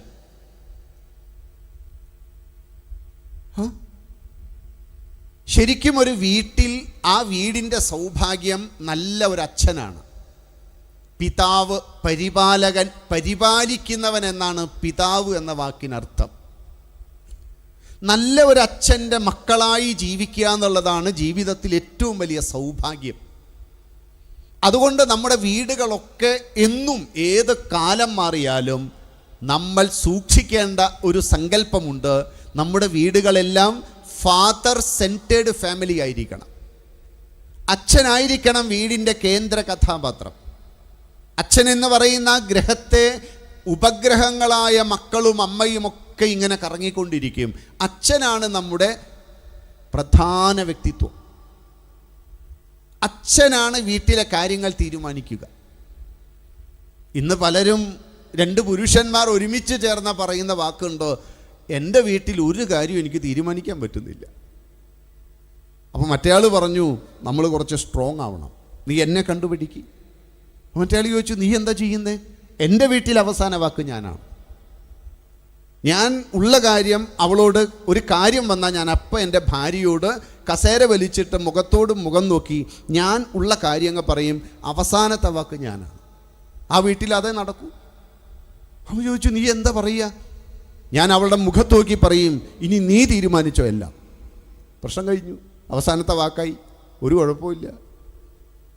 ഇതല്ല, മറിച്ച് അച്ഛൻ എന്താണോ ഇഷ്ടം അതേ വീട്ടിൽ ഉണ്ടാക്കൂ. അതാണ് അമ്മയുടെ നിഷ്കർഷ. ഞാനൊരു കുഞ്ഞിനോട് ചോദിച്ചു, മോളെ രാവിലെ നീ എന്താ കഴിച്ചേ? കഞ്ഞിയാ സാർ. ആ പറയണ കേട്ടാൽ തന്നെ തോന്നും പാവം, കഞ്ഞിയാ കുടിച്ചത്. അപ്പോൾ ചോദിച്ചു, നിനക്ക് കഞ്ഞി ഇഷ്ടമാണോ? എനിക്കിഷ്ടമല്ല സാർ. പിന്നെ എന്തേ കഞ്ഞി കുടിച്ചേ? അച്ഛന് കഞ്ഞിയാണ് ഇഷ്ടം, അമ്മ അത്ത ഉണ്ടാക്കൂ സാർ. നമ്മുടെ വീടുകൾ ഫാദർ സെൻറ്റേഡ് ഫാമിലിയാണ്. വൈകുന്നേരം എന്താ മോളെ? ചപ്പാത്തിയാ സാർ. ചപ്പാത്തി നിനക്ക് ഇഷ്ടമാണോ മോളെ? എനിക്കിഷ്ടമല്ല. പിന്നെന്തേ ചപ്പാത്തി കഴിച്ചേ? അച്ഛന് ചപ്പാത്തിയാണ് ഇഷ്ടം, അമ്മ അത്ത ഉണ്ടാക്കും. ഫാദർ സെൻറ്റേഡ് ഫാമിലിയാണ് നമ്മുടെ. പക്ഷെ ഇന്ന് നമ്മൾ ആരെയൊക്കെയോ അനുകരിച്ച് നമ്മുടെ ജീവിത രീതികൾ മാറി തുടങ്ങി. നമ്മൾ ഇന്ന് തീരുമാനിക്കുന്നത് എല്ലാ കാര്യങ്ങളും ഇന്ന് ചൈൽഡ് സെൻറ്റേഡ് ഫാമിലിയായി. ഇന്ന് ആരാ വീട്ടിലെ കാര്യം തീരുമാനിക്കണത്? തിരിയില്ലാത്ത രണ്ട് നരുന്തുകൾ. ടി വിയിൽ ചാനൽ ഏത് വെക്കണമെന്ന് ആരാ തീരുമാനിക്കണത്? വൈകുന്നേരം 65-70 വയസ്സുള്ള മുത്തച്ഛനും മുത്തശ്ശിയും ഇന്ന് ആരോടാ തല്ലുപിടിക്കണത്? 3-4 വയസ്സുള്ള ഒന്നിൻ്റെ പിന്നാലെ ഓടി നടന്ന് റിമോട്ട് ഇങ്ങതാ എന്നൊക്കെ പറഞ്ഞ് ഓട്ടമാണ്. ആരാ തീരുമാനിക്കുന്നത്? വീട്ടിൽ ഭക്ഷണം ഏത് വെക്കണമെന്ന് ഇന്ന് ആരാ തീരുമാനിക്കുന്നത്?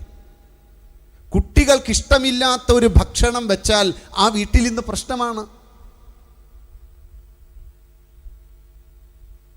കുട്ടികളാണ് ഏത് ഭക്ഷണം വെക്കണമെന്ന് തീരുമാനിക്കുന്നത്. വസ്ത്രം അച്ഛൻ്റെയും അമ്മയുടെയും ഇഷ്ടത്തിന്, ശരീരത്തിന് യോഗ്യമായ, സംസ്കാരത്തിന് യോഗ്യമായ, ഒരു നാടിൻ്റെ കാലാവസ്ഥയ്ക്ക് അനുയോജ്യമായ വസ്ത്രം ധരിച്ചിരുന്ന ഈ കാലത്ത് ഇന്ന് വസ്ത്രം വാങ്ങാൻ ആരാ തീരുമാനിക്കുന്നത്? കുട്ടികളാണ്. സംസ്കാര സമ്പന്നമായ ഒന്നാണ് വിവാഹം. നമ്മുടെ സംസ്കൃതിയിൽ ഷോഡശ കർമ്മങ്ങളിൽ ഒരു സംസ്കാരമാണ് വിവാഹം. വിവാഹം ഒരു സംസ്കാരമാണെന്ന് മറക്കരുത്. ഈ വിവാഹം എന്ന് പറയുന്ന മംഗളകർമ്മത്തിൽ അഗ്നിയെ കൊളുത്തി, ഗൃഹനാഥൻ അഗ്നിയാണ്. അല്ലാണ്ട് ഗൃഹനാഥൻ റേഷൻ കാർഡ് നോക്കിയിട്ടല്ല ഇപ്പോൾ തീരുമാനിക്കേണ്ടത്. ഗൃഹനാഥ. ഇപ്പം നാഥനൊക്കെ പോയി, ഇപ്പം നാഥയാണ്. ആരാ? മളാണ്. കുറേ കാലം കഴിഞ്ഞു, ഗൃഹനാഥ എവിടെ? ഗൃഹനാഥ പോയി. പോയോ? പോയി. ഇപ്പം ആരാ? ഇപ്പം ഞാനാ. ഒരു 20 കൊല്ലം കഴിഞ്ഞ് ചെന്നു, എവിടെ ഗൃഹനാഥ? ആ ഗൃഹനാഥ പോയി. പോയോ? ഇപ്പം ആരാ? ഇപ്പം ഞാനാ. ഇങ്ങനെ മാറിക്കൊണ്ടിരിക്കുന്ന പ്രതിഭാസമല്ല ഗൃഹനാഥ സങ്കല്പം. ഗൃഹനാഥൻ എപ്പോഴും അഗ്നിയാണ്. ഗാർഹപത്യ അഗ്നിയെ പറയുന്ന പേരാണ് ഗൃഹനാഥൻ എന്നുള്ളത്. ഈ അഗ്നി സാക്ഷിയായി വിവാഹം എന്ന സംസ്കാരം നടക്കുമ്പോൾ യജ്ഞം ചെയ്ത് ഒരാൾ പരമശിവനും മറ്റൊരാൾ പാർവതിയും ഉമാമഹേശ്വര ഭാവത്തിൽ, ലക്ഷ്മീനാരായണ ഭാവത്തിൽ പൂജ ചെയ്ത് വിവാഹങ്ങൾ നടക്കുന്ന ആ യജ്ഞ മണ്ഡപത്തിൽ നമ്മൾ ഇന്ന് ഭക്ഷണത്തിന് വേണ്ടി തിരഞ്ഞെടുത്തത് എന്താ? വിവാഹത്തിൻ്റെ ഭക്ഷണം എന്താ? യജ്ഞവേദിയിൽ 1000 മൃഗങ്ങളുടെ നിലവിളി മാത്രം.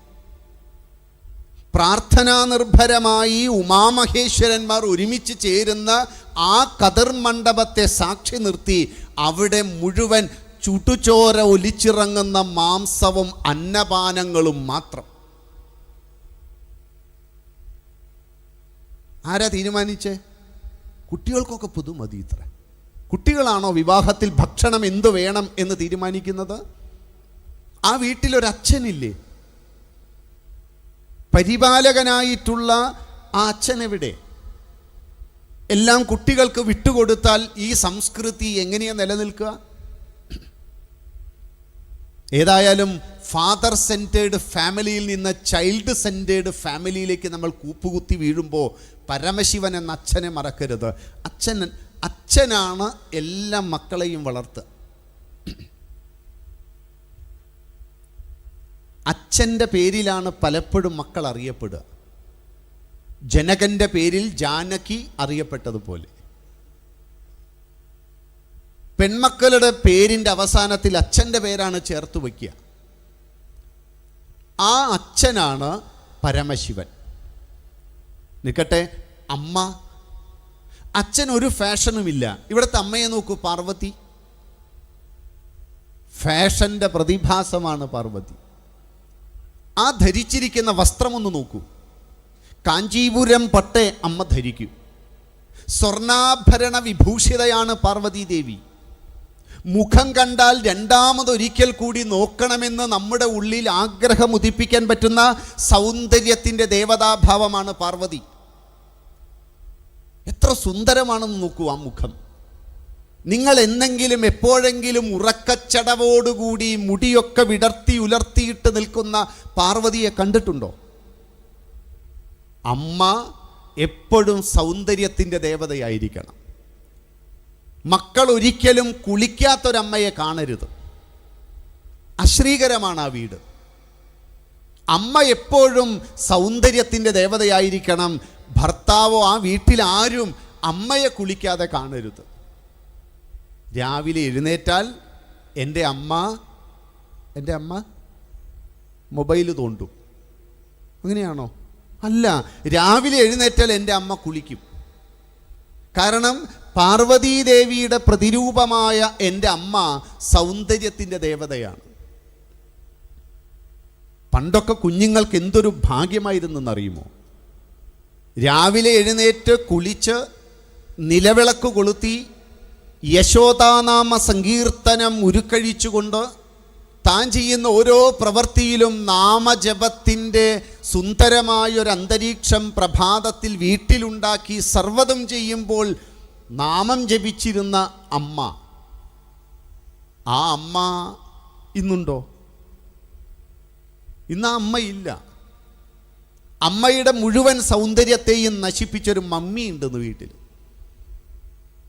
അമ്മ എന്തൊരു സൗന്ദര്യമുള്ള സങ്കല്പമാണ്. പണ്ട്, ഞാനിപ്പോൾ ഇത് പറഞ്ഞാൽ ഇവിടെ ഇരിക്കുന്ന എത്ര പേർക്ക് അറിയുമെന്നറിയില്ല,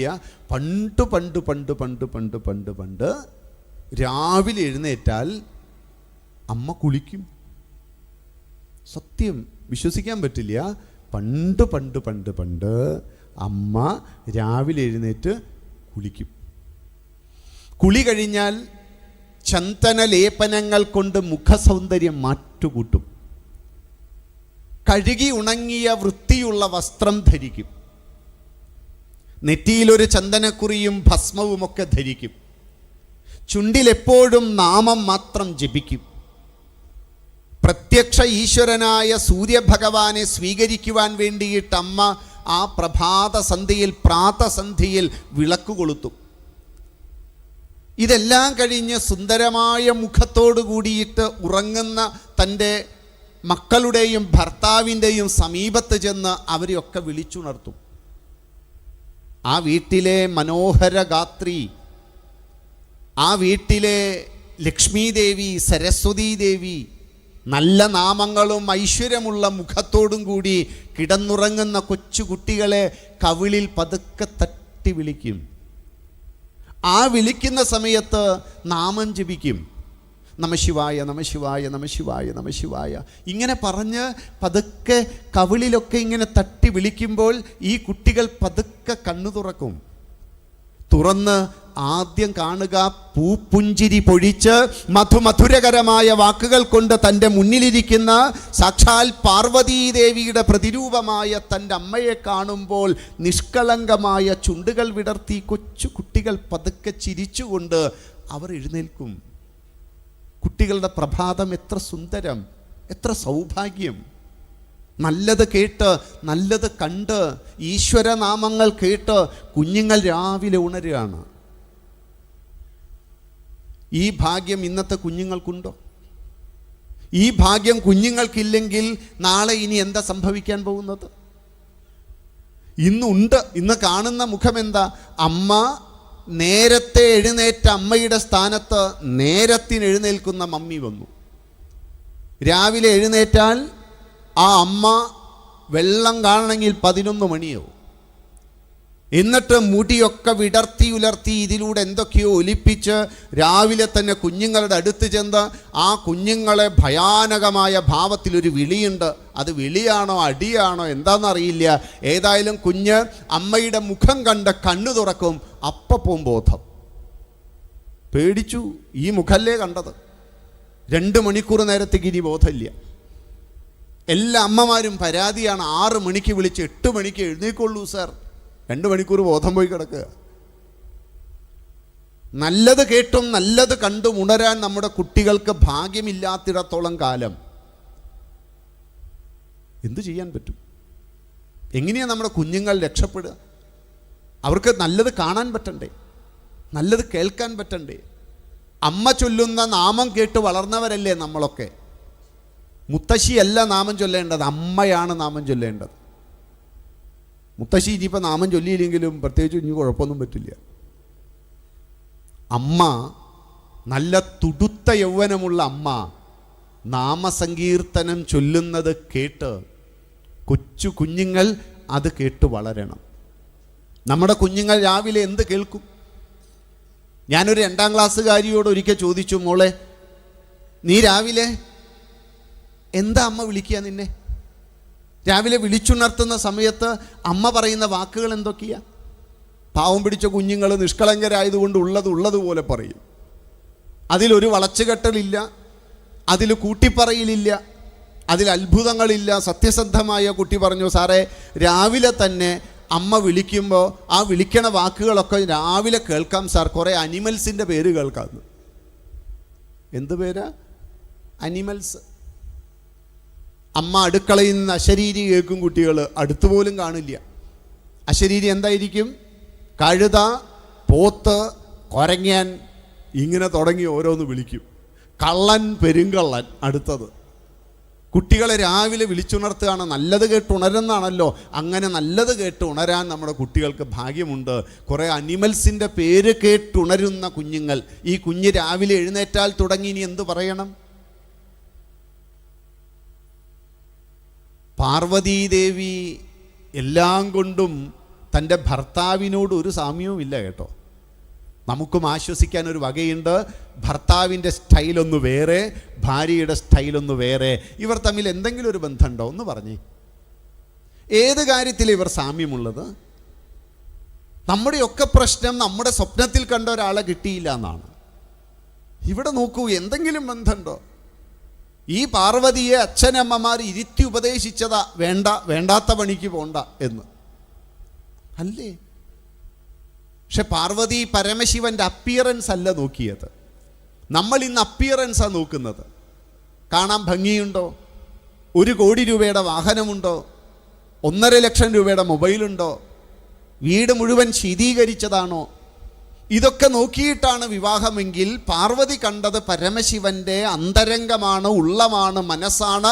ആ മനസ്സ് സംശുദ്ധമാണ് എന്ന് പാർവതിക്കറിയാം. തൻ്റെ ഭാര്യയായ സതീദേവി മരണപ്പെട്ടതിന് ശേഷം തപം ചെയ്യുന്ന പരമശിവൻ്റെ സമീപത്ത് ചെന്ന് ആ ഹൃദയവല്ലഭനെ പാർവതി മനസ്സിലാക്കുന്നത് ഹൃദയം കൊണ്ട് സംവദിച്ച മനോഹര രൂപമുള്ള പരമശിവൻ്റെ ഉള്ളം, മനസ്സ് സംശുദ്ധമാണ്. അതിനുവേണ്ടി പാർവതി, സംശുദ്ധിയുള്ള ഒരാളെ കിട്ടാൻ പാർവതി എന്താ ചെയ്തത്? മെസ്സേജ് അയക്കുകയാണോ ചെയ്തത്? ചാറ്റ് ചെയ്തോ? ഇല്ല. പാർവതി ചെയ്തത് പണ്ടത്തെ ലവ് ലെറ്റർ, അക്ഷരങ്ങൾ എഴുതി നന്നായിരുന്നു നമ്മൾ, ഇന്ന് അതുമില്ല, സിമ്പലാണ് ഒക്കെ. ഏതാന്ന് അയക്കുന്നവനും മനസ്സിലാവില്ല, കിട്ടുന്നവനും മനസ്സിലാവില്ല. ഓരോരുത്തർ അവനവൻ്റെ ഇഷ്ടത്തിൽ ഓരോന്നങ്ങ് സങ്കല്പിച്ച് വെക്കുന്ന കുറേ സിമ്പലുകളാണ്. പാർവതി കണ്ടെത്തിയ വഴി തപസ്സാണ്. പരമശിവനെ ലഭിക്കാൻ പാർവതി കണ്ടെത്തിയത് തപസ്സൊന്നു മാത്രമാണ്. തപസ്സുകൊണ്ട് ഒരു ഭർത്താവിനെ നേടിയ പാർവതീദേവിയുടെ പ്രതിരൂപങ്ങളായ നമ്മൾ ഇന്ന് എങ്ങനെയാണ് ഒരു ഭർത്താവിനെ ലഭിക്കുന്നത്? പാർവതി കണ്ടെത്തിയ വഴി ഹൃദയത്തിൻ്റെ നൈർമല്യമുള്ള, തപസ്സിൻ്റെ നിർമ്മലത്വമുള്ള, ഹൃദയത്തിൻ്റെ വിശാലതയുള്ള തൻ്റെ ആ ധർമ്മപതിയെ കണ്ടെത്തുന്നത് തപസ്സുകൊണ്ടാണ്, നാമജപം കൊണ്ടാണ്. നാമം ജപിച്ച് ജപിച്ച് ജപിച്ച് കണ്ടെത്തിയതാ പരമശിവനെ. അല്ലാതെ എവിടെയങ്ങാണ്ട് പേര് രജിസ്റ്റർ ചെയ്ത് കണ്ടെത്തിയതല്ല. എന്തെങ്കിലും ബന്ധമുണ്ടോ ഇവർ? അച്ഛൻ്റെ ഇഷ്ടം അമ്മയുടെ ഇഷ്ടവുമായി ഒരു ബന്ധവുമില്ല. അച്ഛൻ്റെ രീതികൾ അമ്മയുടെ രീതിയുമായി ഒരു ബന്ധവുമില്ല. പക്ഷെ എന്നിട്ടും അത്ഭുതം എന്താണെന്നറിയോ? ഇവർ തമ്മിൽ ഒരിക്കലും വഴക്കടിച്ചിട്ടില്ല. പാർവതി ഉണ്ണാവൃതം അനുഷ്ഠിച്ചിട്ടില്ല. പാർവതി വാർഡ് മെമ്പറെ വിളിച്ചു വരുത്തിയിട്ടില്ല. പാർവതി വക്കീലിനെയും വിളിച്ചു വരുത്തിയിട്ടില്ല. പാർവതി മിസ് കോൾ അടിച്ച് അമ്മയെ വീട്ടിൽ വരുത്തിയിട്ടില്ല. പാർവതി പെട്ടിയുമെടുത്ത് വീട്ടിൽ പോയിട്ടില്ല. വിവാഹം കഴിഞ്ഞ് അന്ന് ഇറങ്ങിയതാണ് പരമശിവൻ്റെ കൂടെ, പിന്നീട് തൻ്റെ വീട്ടിൽ പോയിട്ടില്ല. ഒരുത്തി പോയ കഥ അറിയാവുന്നത് കൊണ്ടായിരിക്കും രണ്ടാമത്തെ ആൾ പോയില്ല. സതിയൊന്നു പോയതാ പാവം, പിന്നെ വന്നില്ല, അതുകൊണ്ടായിരിക്കാം ഏതായാലും പോയില്ല. എങ്ങനെയാണ് ഈ വൈവിധ്യമായ രീതികളും വൈവിധ്യമായ ഇഷ്ടാനിഷ്ടങ്ങളും വൈവിധ്യമായ ആചരണങ്ങളും സ്റ്റൈലും ഒക്കെയുള്ള ഈ രണ്ടു പേർ തല്ലുകൂടാതെ ഒരുമിച്ച് ജീവിച്ചേ? ഇതല്ലേ ശിവപാർവതിമാർ നമ്മളെ പഠിപ്പിക്കുന്നത്? എന്തൊക്കെ അഭിപ്രായ വ്യത്യാസങ്ങളുണ്ടെങ്കിലും, ഏതൊക്കെ കാര്യത്തിൽ അഭിപ്രായങ്ങൾ തമ്മിൽ സംഘർഷമുണ്ടെങ്കിലും, ശിവപാർവതിമാർ അഭിപ്രായ സമന്വയം വരെ ഒരിടത്തിരിക്കും. സ്വാഭാവികമാണ്, രണ്ട് വ്യക്തികളുണ്ടെങ്കിൽ രണ്ട് അഭിപ്രായമുണ്ടാകും. ശരിയല്ലേ? തീർച്ചയായും ഉണ്ടാകും. ചില വീട്ടിലൊക്കെ പറയുന്നത് കേൾക്കാം, ഞാനും എൻ്റെ ഭാര്യ ഒരൊറ്റ അഭിപ്രായമാണ്. കേട്ടാ അറിയാം എന്തോ കുഴപ്പമുണ്ടെന്ന്. അതെങ്ങനെയാണ് രണ്ടുപേരുണ്ടെങ്കിൽ ഒരൊറ്റ അഭിപ്രായം ഉണ്ടാവുക? രണ്ടുപേരുണ്ടെങ്കിൽ രണ്ട് അഭിപ്രായം ഉണ്ടാവും. അല്ലെങ്കിൽ ഒരാൾ അടിമയായിരിക്കണം, ഒരാൾക്ക് വ്യക്തിത്വം ഉണ്ടാവരുത്. വ്യക്തിത്വമില്ലായ്മയുടെ ലക്ഷണമാണ് അഭിപ്രായമില്ലായ്മ. അഭിപ്രായം ഒരാൾ പറയുന്നുവെങ്കിൽ ഞാൻ എൻ്റേതെന്ന് പറയുന്ന അഭിപ്രായത്തിലും നിങ്ങൾ നിങ്ങളുടേതെന്ന് പറയുന്ന അഭിപ്രായത്തിലും സംഘർഷമുണ്ടാകും. പക്ഷേ ഈ സംഘർഷങ്ങൾക്കിടയിൽ അഭിപ്രായ സമന്വയം വരെ അവർ ഒരുമിച്ചിരിക്കും. ശിവപാർവതിമാർ നമ്മളെ പഠിപ്പിക്കുന്ന വലിയ പാഠം അഭിപ്രായ സമന്വയമാണ് ജീവിതം. അഭിപ്രായ വ്യത്യാസങ്ങൾക്കിടയിലുള്ള ഈ സംഘർഷങ്ങളെ മുഴുവൻ നേരിട്ട് അവർ തമ്മിൽ ഏകീകൃത വ്യക്തിത്വമായി തീരും. ഈ ഏകീകൃത സമന്വയ വ്യക്തിത്വത്തിൻ്റെ പേരാണ് അർദ്ധനാരീശ്വരൻ എന്നുള്ളത്. അല്ലാണ്ട് അർദ്ധനാരീശ്വരൻ എന്ന് പറഞ്ഞാൽ ശിവനെ പാതി പൊളിച്ച് പാർവതിയെ പാതി പൊളിച്ച് രണ്ടുപേരെ ഒട്ടിച്ചു വെച്ചതല്ല. പരമശിവൻ തൻ്റെ ശരീരത്തിൻ്റെ പാതി കൊടുത്തു എന്ന് പറഞ്ഞാൽ ഈ വൈവിധ്യമായ ജീവിതത്തിനിടയിൽ ഏകീകൃതമായ ഒരു വ്യക്തിത്വത്തെ രണ്ടുപേരും ഉണ്ടാക്കിയെടുത്തിട്ടുണ്ട്. അഭിപ്രായ വ്യത്യാസം നോക്കുകയാണെങ്കിൽ അതുമാത്രം നോക്കി ജീവിച്ചാൽ അതുമാത്രമേ നമ്മൾ കാണൂ. നമ്മൾ എന്താണോ കാണാൻ ആഗ്രഹിക്കുന്നത് അതേ നമ്മൾ കാണൂ. നമ്മൾ കാണാൻ പോകുന്നത് ഭർത്താവിൻ്റെ ദോഷങ്ങളാണെങ്കിൽ നിങ്ങൾക്ക് ധാരാളം കിട്ടും ദോഷങ്ങൾ. നിങ്ങൾ എന്നും കാണാൻ പോകുന്നത് ഭാര്യയുടെ ദോഷങ്ങളാണെങ്കിൽ നിങ്ങൾക്ക് ധാരാളം ദോഷങ്ങൾ കിട്ടും. പറഞ്ഞു തരാൻ വീട്ടിൽ ധാരാളം പേരും ഉണ്ടാവും. നിങ്ങൾക്ക് നന്മ കാണണമെന്ന് ആഗ്രഹമുണ്ടെങ്കിൽ നിങ്ങൾക്ക് നന്മയെ കാണാൻ പറ്റൂ, നിങ്ങൾ ദോഷത്തെ കാണില്ല. ഗുണൈക ദൃക്കാണ് പരമശിവൻ, ഗുണൈക ദൃക്കാണ് പാർവതീദേവി. ദോഷൈക ദൃക്കുകളല്ല, മോശം കാണുന്നവരല്ല, ദോഷം കാണുന്നവരല്ല. ഭർത്താവിൻ്റെ ദോഷങ്ങളെ പർവ്വതീകരിച്ച് എല്ലാ ദിവസവും പറഞ്ഞുകൊണ്ടിരുന്നാൽ ആ ദോഷം മാറുമോ? ആ ഭർത്താവ് നിങ്ങളെ സ്നേഹിക്കുമെന്ന് തോന്നുന്നുണ്ടോ? പുരുഷന് ജെനറ്റിക്കലി പുരുഷൻ ഇഷ്ടമില്ലാത്തൊരു സ്വഭാവമുണ്ട്. അത് ജെനറ്റിക്കലി അവനുള്ളത്. എല്ലാ പുരുഷന്മാരും അങ്ങനെയാണ്. ക്രിറ്റിസിസം അവൻ സഹിക്കില്ല. നിങ്ങൾ പുരുഷനെ വിമർശിച്ചാൽ കാളകൂട വിഷം പോലെ അവൾ സർവാംഗ സുന്ദരിയാണെങ്കിലും അവൻ പിന്നെ ആ സ്ത്രീയെ ഇഷ്ടപ്പെടില്ല. അവനെ വിമർശിക്കരുത്, പക്ഷെ പുരുഷൻ പൊട്ട തര ചെയ്യുള്ളൂ കേട്ടോ, അത് കാര്യം വേറെ. പക്ഷേ അവനെ നിങ്ങൾ വിമർശിക്കുന്നുവെങ്കിൽ സ്വകാര്യതയിൽ മാത്രമേ വിമർശിക്കാവൂ. നിങ്ങൾ ഒറ്റയ്ക്കിരിക്കുമ്പോൾ എന്തും പറഞ്ഞോളൂ, വിനീത വിധേയ ദാസ്യൻ അതെല്ലാം കേട്ട് അവിടെ ഇരുന്നോളും, ഒന്നും മിണ്ടില്ല. പക്ഷെ മറ്റൊരാളുടെ മുന്നിൽ പരിഹാസരൂപേണ തമാശയ്ക്കാണെങ്കിലും നിർദോഷമായിട്ടാണെങ്കിലും ദയവ് ചെയ്ത് പുരുഷനെ വിമർശിക്കാൻ പോവരുത്. അവൻ ആ സ്ത്രീയെ ഒരിക്കലും ഇഷ്ടപ്പെടില്ല. അതവൻ്റെ സ്വഭാവമാണ്. ജെനറ്റിക്കലി അവൻ അങ്ങനെയാണ്. അവനെ ഉപദേശിച്ച് നന്നാക്കണം. നീ ചെല്ലുമ്പോൾ തന്നെ അവൻ്റെ കാലുമ്മ കെട്ടണം, തലയണമ കെട്ടണം എന്നൊക്കെ പറഞ്ഞ് കൊടുത്ത ആ ഉപദേശമാണ് ഈ കുഴപ്പം. വിചിത്രമായ സ്വഭാവ സവിശേഷതകൾക്കിടയിൽ നമുക്കൊരുമിച്ച് പോകാനുള്ള മേഖലകളുണ്ടോ എന്ന് ചിന്തിക്കാൻ നമ്മുടെ ഉള്ളിൽ ഗുണൈക ദൃക്ക് എന്ന ഭാവം വേണം. പക്ഷികളുടെ രാജാവ് ഗരുഡനാണ്. ആരാ പക്ഷികളുടെ രാജാവ്? ഗരുഡനാണ്. ഗരുഡന് വലിയ വിഷമം മനസ്സിൽ. എന്നെ പ്രജകളാരും അത്ര ഇഷ്ടപ്പെടുന്നില്ല. ആ വിഷമത്തിന് കാരണമുണ്ട്, എല്ലാ പക്ഷികൾക്കും ഇഷ്ടം വാനമ്പാടിയാണെന്ന് ഗരുഡൻ ഈ അടുത്ത് അറിഞ്ഞത്. തന്നെ ബഹുമാനിക്കുന്നതിനേക്കാളും ഇഷ്ടപ്പെടുന്നതിനേക്കാളും വാനമ്പാടിയെ ഇഷ്ടപ്പെടുകയും ബഹുമാനിക്കുകയും അവനെക്കുറിച്ച് പറയുന്നവരുടെ എണ്ണം കൂടിയപ്പോൾ ഈ ഗരുഡൻ ഉടനെ തന്നെ തൻ്റെ 2 ദൂതന്മാരെ, ചാരന്മാരെ വിളിച്ചു. ആ ചാരന്മാരിൽ ഒരാൾ മയിലും രണ്ടാമത്താൾ കുയിലുമാണ്. 2 പേരെയും വിളിച്ചിട്ട് പറഞ്ഞു, നിങ്ങൾ 2 പേരും ഞാൻ പറയുന്ന ഈ വാനമ്പാടി എന്ന് പറയുന്ന എനിക്ക് ഏറ്റവും വെല്ലുവിളി ഉയർത്തുന്ന അവനെക്കുറിച്ച് കണ്ടറിഞ്ഞ് അവനെക്കുറിച്ച് റിപ്പോർട്ടുമായിട്ട് വരണം. സത്യത്തിൽ ഞാൻ ഇതുവരെ അവനെ കണ്ടിട്ടുമില്ല. രാജാവ് പല പ്രജകളെയും കാണില്ല. അതുകൊണ്ട് അവൻ എങ്ങനെയുണ്ടെന്ന് എനിക്കറിയണം. മയിലും കുയിലും കേട്ട പാതി നേരെ ചെന്ന് ഈ ചാരന്മാർ ഒളിച്ചും പാത്തും പതുങ്ങിയും മറ്റുള്ളവരിൽ നിന്നും അറിഞ്ഞ വിവരങ്ങളെല്ലാം ശേഖരിച്ചു. മയിൽ ആദ്യം വന്നു. ആദ്യം വന്നിട്ട് മയിൽ ഗരുഡനോട് പറഞ്ഞു, അങ്ങ് എന്തിനാ വിഷമിക്കുന്നേ? ഈ വാനമ്പാടി ഒരു ഭംഗിയുമില്ലാത്ത പക്ഷിയാണ്. ചിറകിലെല്ലാം അഴുക്കു പിടിച്ച ചിറകുകളാണ്. തൂവലുകൾക്കൊരു വരിയും നിരയുമില്ലാത്ത ഭംഗിയില്ലാത്ത തൂവലുകൾ. അവിടെ ചെന്നപ്പോൾ ഒരു നിമിഷം പോലും നിൽക്കാൻ എനിക്ക് തോന്നിയതേ ഇല്ല. ഒരു വൃത്തിയുമില്ല കാണാൻ. അങ്ങയെ കാണാൻ എത്ര വൃത്തി! സർവാംഗ സുന്ദരനാണങ്ങ്. അങ്ങാണ് ഏറ്റവും തലയെടുപ്പുള്ളവൻ. അതുകൊണ്ട് അങ്ങ് ഭയപ്പെടേണ്ട, അങ്ങാണ് നല്ലത്.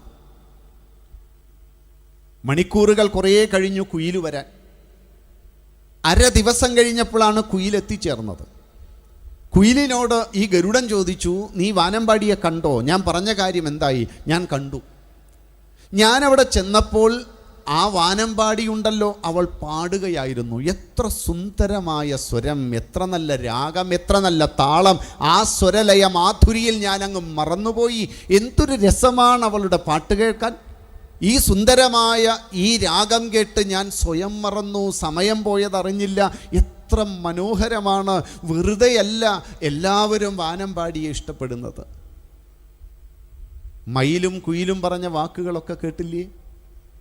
നിങ്ങളിതിൽ മയിലാണോ കുയിലാണോ? വീട്ടിൽ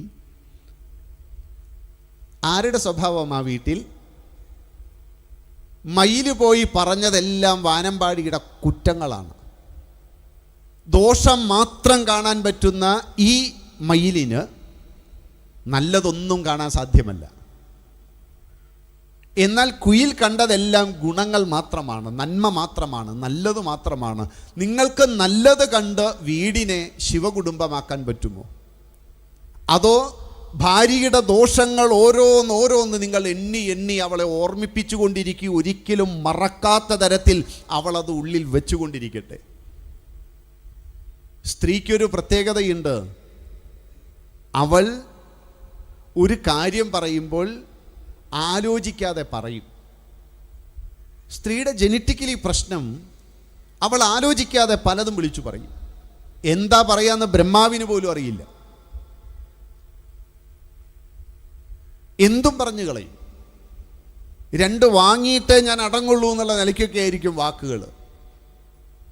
ഇത് സ്ത്രീയുടെ ജനറ്റിക്കലി ഉള്ളൊരു പ്രശ്നമാണ്. സ്ത്രീ ആലോചിക്കാതെ പറയും. പക്ഷെ സ്ത്രീക്ക് വലിയൊരു ഗുണമുണ്ട്. അവൾ ആലോചിച്ചിട്ടേ പ്രവർത്തിക്കും.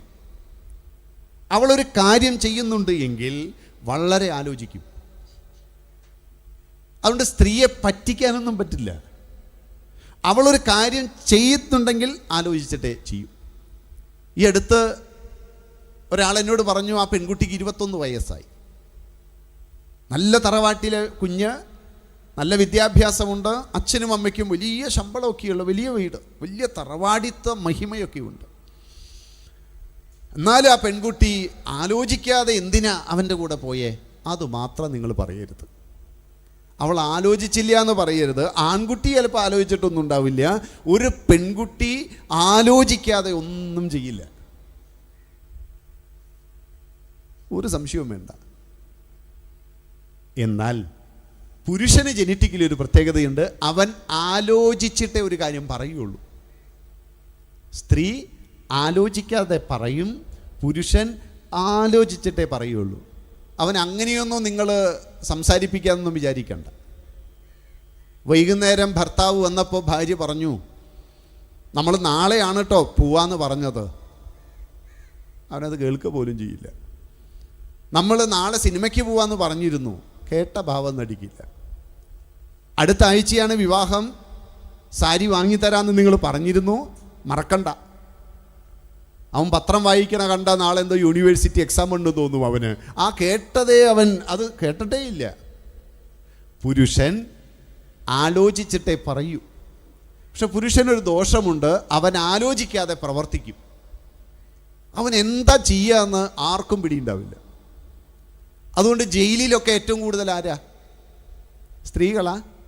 അല്ല, പുരുഷനാ. അവൻ എടുത്തൊരു ചാട്ടം, എടുത്തൊരടി, മറ്റാൾ തീർന്നു. എന്തിനാ നീ അടിച്ചേ? അത് അപ്പം അങ്ങടെ. പുരുഷൻ ആലോചിക്കാതെ പ്രവർത്തിക്കും. ലോകത്തിൽ ഏറ്റവും അധികം പണം പറ്റിക്കപ്പെട്ടത് ആരെയാ? സ്ത്രീയാണോ പുരുഷനാണോ? ഏറ്റവും കൂടുതൽ പണം കടം കൊടുത്ത് പറ്റിക്കപ്പെട്ടത് ആരായിരിക്കും? അതുകൊണ്ട് അമ്പല കമ്മിറ്റിക്ക് പോകുമ്പോൾ ഭാര്യ പ്രത്യേകം ട്രെയിനിങ് എടുക്കും തൻ്റെ ഭർത്താവിനെ. നിങ്ങൾ അവിടെ പൊക്കോ, ഒന്നും മിണ്ടരുത്, നിങ്ങളെനിക്ക് പേടിയാണ്, നിങ്ങൾ എന്താ ചെയ്യാന്നറിയില്ല.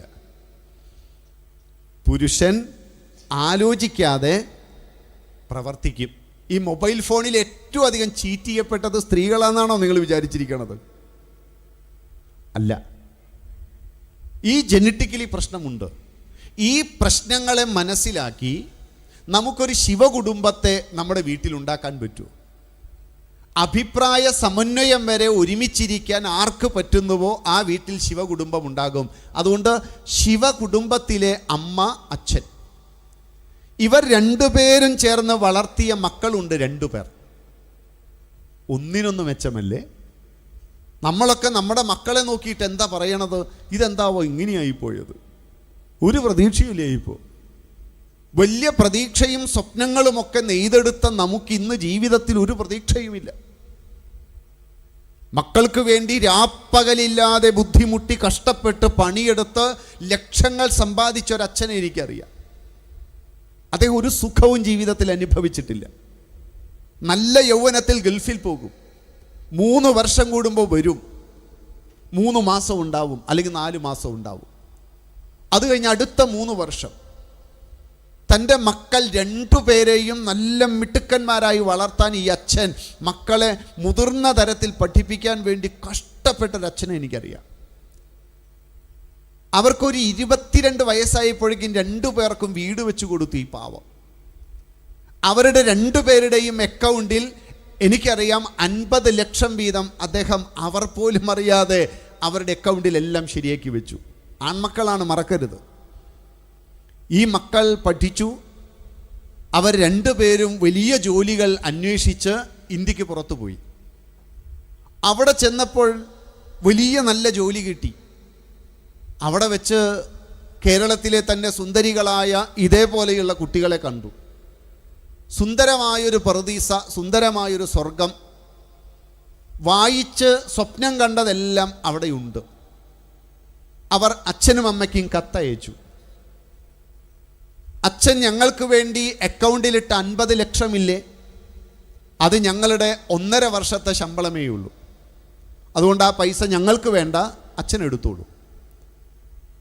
അച്ഛൻ ഞങ്ങൾക്ക് വേണ്ടി വീട് പണിത് അവിടെ വെച്ചിട്ടില്ലേ, ഞങ്ങൾ അവിടേക്ക് വരാൻ ഇഷ്ടപ്പെടുന്നില്ല, ഇവിടെ ഞങ്ങൾക്ക് അതിലും സൗകര്യങ്ങളുള്ള വീടുകളുണ്ട്. അച്ഛൻ നാട്ടിലെ ഏതെങ്കിലും ഒരു പെൺകുട്ടിയെ എനിക്ക് വേണ്ടി കണ്ടുവച്ചിട്ടുണ്ടല്ലോ, ആ പെൺകുട്ടി എനിക്ക് വേണ്ട, എനിക്ക് പറ്റിയ ഒരുവളെ, എൻ്റെ സ്വഭാവത്തിനോട് ചേർന്ന് നിൽക്കുന്ന ഒരുവളെ എനിക്കറിയാം. ഇതൊക്കെ പറഞ്ഞ് അവരവിടെ സ്ഥിരതാമസമായപ്പോൾ കരഞ്ഞുകൊണ്ട് ഈ അച്ഛൻ എന്നോട് പറഞ്ഞു, എൻ്റെ ജീവിതത്തിലെ 40 വർഷം ഞാൻ കഷ്ടപ്പെട്ടത് എൻ്റെ മക്കൾക്ക് വേണ്ടിയിട്ടായിരുന്നു. പക്ഷേ ഇന്ന് അവർക്ക് ഞങ്ങളെ വേണ്ട. ഞാൻ അന്ന് ചോര നീരാക്കി ഉണ്ടാക്കിയ ഈ 1 കോടി രൂപ അവർക്ക് 2 പേർക്കും 2 വർഷം കൊണ്ട് ഉണ്ടാക്കാൻ പറ്റുന്നതേ ഉള്ളൂ. അതുകൊണ്ട് ആ പൈസ അച്ഛൻ എടുത്തോ എന്ന് പറഞ്ഞപ്പോൾ ആർക്കു വേണ്ടിയാ ഞാൻ ഇത്രയും കാലം എൻ്റെ ജീവിതത്തെ സമർപ്പിച്ചത്? ആത്മഹത്യയെക്കുറിച്ച് അദ്ദേഹം എത്ര തവണ ചിന്തിച്ചു എന്നറിയുമോ? ഒരു ജീവിതം മുഴുവൻ സമർപ്പിച്ച് മക്കൾക്ക് വേണ്ടി ജീവിച്ച ഈ പാവം ഇരുന്ന് കരയാണ്. അദ്ദേഹം പറയുക, ഞാനൊരു ക്ഷേത്രത്തിൽ പോലും പോയിട്ടില്ല. കാരണം ആ സമയം കൂടി എൻ്റെ മക്കൾക്ക് 10 രൂപ ഉണ്ടാക്കി കൊടുക്കാൻ പറ്റുമോ എന്ന് ആലോചിച്ചേ.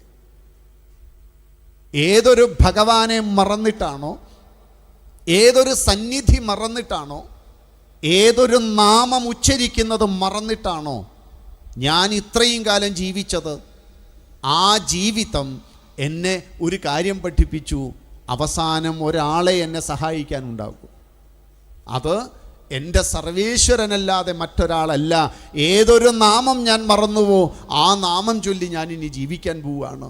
ഏതൊരു ഇടമാണോ ഞാൻ മറന്നത് ആ ക്ഷേത്ര സന്നിധിയിൽ ഞാൻ ഇനി ജീവിക്കാൻ പോവുകയാണ്. ഈ സമ്പത്തുണ്ടാക്കി വെച്ചതും സൗകര്യങ്ങളും ഈ വാഹനങ്ങളുമൊക്കെ ഇനി ആർക്കാ? സത്യത്തിൽ നമ്മുടെ വർത്തമാനകാല കേരളത്തിൻ്റെ സ്ഥിതി ഇതാണ്. കുറേ വൃദ്ധസദനങ്ങൾ നമുക്കുണ്ട് എന്നല്ലാതെ, പാവം പിടിച്ച പ്രായമുള്ള കുറേ അച്ഛനമ്മമാർ ജീവിക്കുന്നു എന്നല്ലാതെ, ഈ സുന്ദരമായ ദൈവിക കേരളം ഇന്ന് വൃദ്ധസദനങ്ങൾ മാത്രമുള്ള ഒരു കേരളമായി മാറിക്കൊണ്ടിരിക്കുകയാണ്. നമുക്ക് നമ്മുടെ മക്കളോട് നമ്മുടെ മഹത്തരമായ ഈ പാരമ്പര്യമൊക്കെ ഒന്ന് ഓർമ്മിപ്പിക്കാൻ പറ്റണ്ടേ? ഞാൻ ധാരാളം സ്കൂളുകളിൽ പാരൻസിന് ക്ലാസ് എടുക്കാൻ പോകാറുണ്ട്. എടുക്കാൻ പോകുന്ന മിക്കവാറും സ്കൂളുകളിൽ അത് കഴിഞ്ഞാൽ പാരൻസ് വന്ന് പറയുന്ന ചില വാക്കുകളുണ്ട്. അവർ പറയുന്ന ഒരു വാക്കിതാണ്, ഞങ്ങൾ ഞങ്ങളുടെ ജീവിതത്തിലെല്ലാം ഞങ്ങളുടെ മക്കൾക്ക് കൊടുത്തു സാർ. അവർ ചോദിക്കുന്നതെല്ലാം കൊടുത്തു. കൊച്ചുകുട്ടിയായിരിക്കണ കാലത്ത് ഇഷ്ടപ്പെട്ട ഭക്ഷണമേതോ ആ ഭക്ഷണം ഞങ്ങൾ കൊടുത്തു. അവർക്ക് മൊബൈൽ ഫോൺ, ഓരോ മൊബൈൽ ഫോണിൻ്റെ വേർഷൻ മാറുമ്പോഴും ഓരോ 6 മാസവും ഞങ്ങൾ പുതിയ പുതിയ ഫോണൊക്കെ വാങ്ങിക്കൊടുത്തു.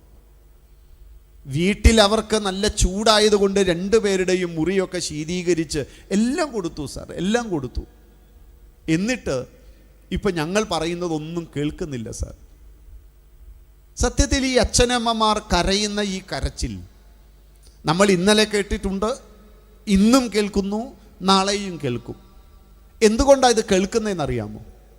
നമ്മുടെ വിചാരം നമ്മൾ ജീവിതത്തിൽ കുട്ടികൾക്ക് കൊടുക്കേണ്ടത് കുറേ ഭൗതിക വസ്തുക്കളാണ് എന്ന് ധരിച്ചു വെച്ചുപോയി നമ്മൾ. കുറേ പുസ്തകം വാങ്ങിക്കൊടുത്താൽ, കുറേ വസ്ത്രം വാങ്ങിക്കൊടുത്താൽ, കുറേ നല്ല ഭക്ഷണം വാങ്ങിക്കൊടുത്താൽ, അവർക്കിഷ്ടമുള്ള ഇന്നത്തെ യന്ത്രവൽകൃത ലോകത്തിൽ ജീവിക്കാൻ പറ്റുന്ന സർവ്വതും വാങ്ങിക്കൊടുത്താൽ, അവർക്ക് വേണ്ട സൗകര്യങ്ങൾ ഉണ്ടാക്കി കൊടുത്താൽ, അവർക്കിഷ്ടമുള്ള വാക്കുകൾ പറഞ്ഞു കൊടുത്താൽ, നമ്മൾ വിചാരിച്ചിരിക്കുന്നു നമ്മുടെ കുട്ടികൾക്ക് നമ്മൾ ഇത് മാത്രമാണ് കൊടുക്കേണ്ടതെന്ന്. പക്ഷേ ആ അച്ഛനമ്മമാരോട് ഞാൻ ചോദിക്കാറുണ്ട്, അല്ലെങ്കിൽ നമ്മൾ ചോദിക്കണം, നിങ്ങൾ കുട്ടികൾക്കിപ്പോൾ കൊടുത്തു എന്ന് പറയുന്നതൊക്കെ കുറേ ഭൗതിക വസ്തുക്കളല്ലേ? ഒരു കുഞ്ഞിന് ജീവിതത്തിൽ ഭൗതികത മാത്രം മതിയോ?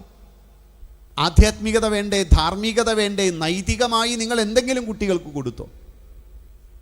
ആ കുഞ്ഞുങ്ങളെ നിങ്ങൾ പറയുന്നു നിങ്ങൾക്ക് കുട്ടിക്കാലത്ത് ഇതൊന്നും കിട്ടിയിരുന്നില്ല. നമ്മളെല്ലാം പറയാറുണ്ട്, എനിക്ക് കുട്ടിക്കാലത്ത് ഇതുപോലെ സൗകര്യങ്ങളില്ല, എൻ്റെ കുട്ടികൾക്ക് ആ ദോഷമുണ്ടാവരുത്, അവർക്ക് കുട്ടിക്കാലത്ത് അതുകൊണ്ട് വസ്ത്രം കൊടുത്തു, എനിക്ക് കുട്ടിക്കാലത്ത് വാഹനമുണ്ടായില്ല, വാഹനം കൊടുത്തു, എനിക്ക് കുട്ടിക്കാലത്ത് ഒരു സ്വർണ്ണം ഇടാനുള്ള ഭാഗ്യം ഉണ്ടായില്ല, അതും കൊടുത്തു എന്നൊക്കെ പറയുമ്പോൾ നിങ്ങൾക്ക് കുട്ടിക്കാലത്ത് രാമായണം വായിക്കാൻ ഭാഗ്യമുണ്ടായിരുന്നോ? ഇല്ല. അപ്പോൾ അത് കുട്ടികൾക്ക് കൊടുക്കണ്ടേ? നിങ്ങൾക്ക് കുട്ടിക്കാലത്ത് മഹാഭാരതം വായിക്കാൻ ഭാഗ്യമുണ്ടായിരുന്നോ? ഇല്ല. എങ്കിൽ അത് നിങ്ങൾ നിങ്ങളുടെ കുട്ടികൾക്ക് കൊടുക്കണ്ടേ? നിങ്ങൾക്ക് കുട്ടിക്കാലത്ത് ക്ഷേത്രങ്ങളിലോ മഠങ്ങളിലോ ആശ്രമങ്ങളിലോ തീർത്ഥാടന സ്ഥലങ്ങളിലോ ഈ സ്ഥലികളിലോ പോകാനുള്ള ഭാഗ്യമുണ്ടായിരുന്നു? ഇല്ല. എങ്കിൽ അത് കുട്ടികൾക്ക് കൊടുക്കേണ്ടതല്ലേ? നിങ്ങൾക്ക് കുട്ടിക്കാലത്ത് ഓരോ മഹത്തുക്കളായ വ്യക്തികളുടെ സ്ഥലങ്ങളിലേക്കോ നമ്മുടെ സപ്തപുരികൾ എന്ന് പറയുന്ന കാശിയും അയോധ്യയും തുടങ്ങിയിട്ടുള്ള സ്ഥലങ്ങളിലേക്കോ പോകാൻ നിങ്ങൾക്ക് ഭാഗ്യം കിട്ടിയിരുന്നോ? ഇല്ല. എങ്കിൽ അത് കുട്ടികൾക്ക് കൊടുക്കേണ്ടതല്ലേ? നിങ്ങൾക്ക് ഈ മോക്ഷ നദികൾ ഉണ്ടായിരുന്നല്ലോ, ഗംഗയും യമുനയും സരസ്വതിയും നർമ്മദയും സിന്ധുവും കാവേരിയും ഒക്കെ കാണാൻ നിങ്ങൾക്ക് ഭാഗ്യമുണ്ടായിരുന്നോ? ഇല്ല. എങ്കിൽ അത് കുട്ടികൾക്ക് കൊടുക്കേണ്ടതല്ലേ? നമ്മൾ കുട്ടികൾക്ക് കൊടുത്തു എന്ന് പറയുന്നത് 50% കാര്യമാണ്, ഭൗതികത മാത്രമാണ്.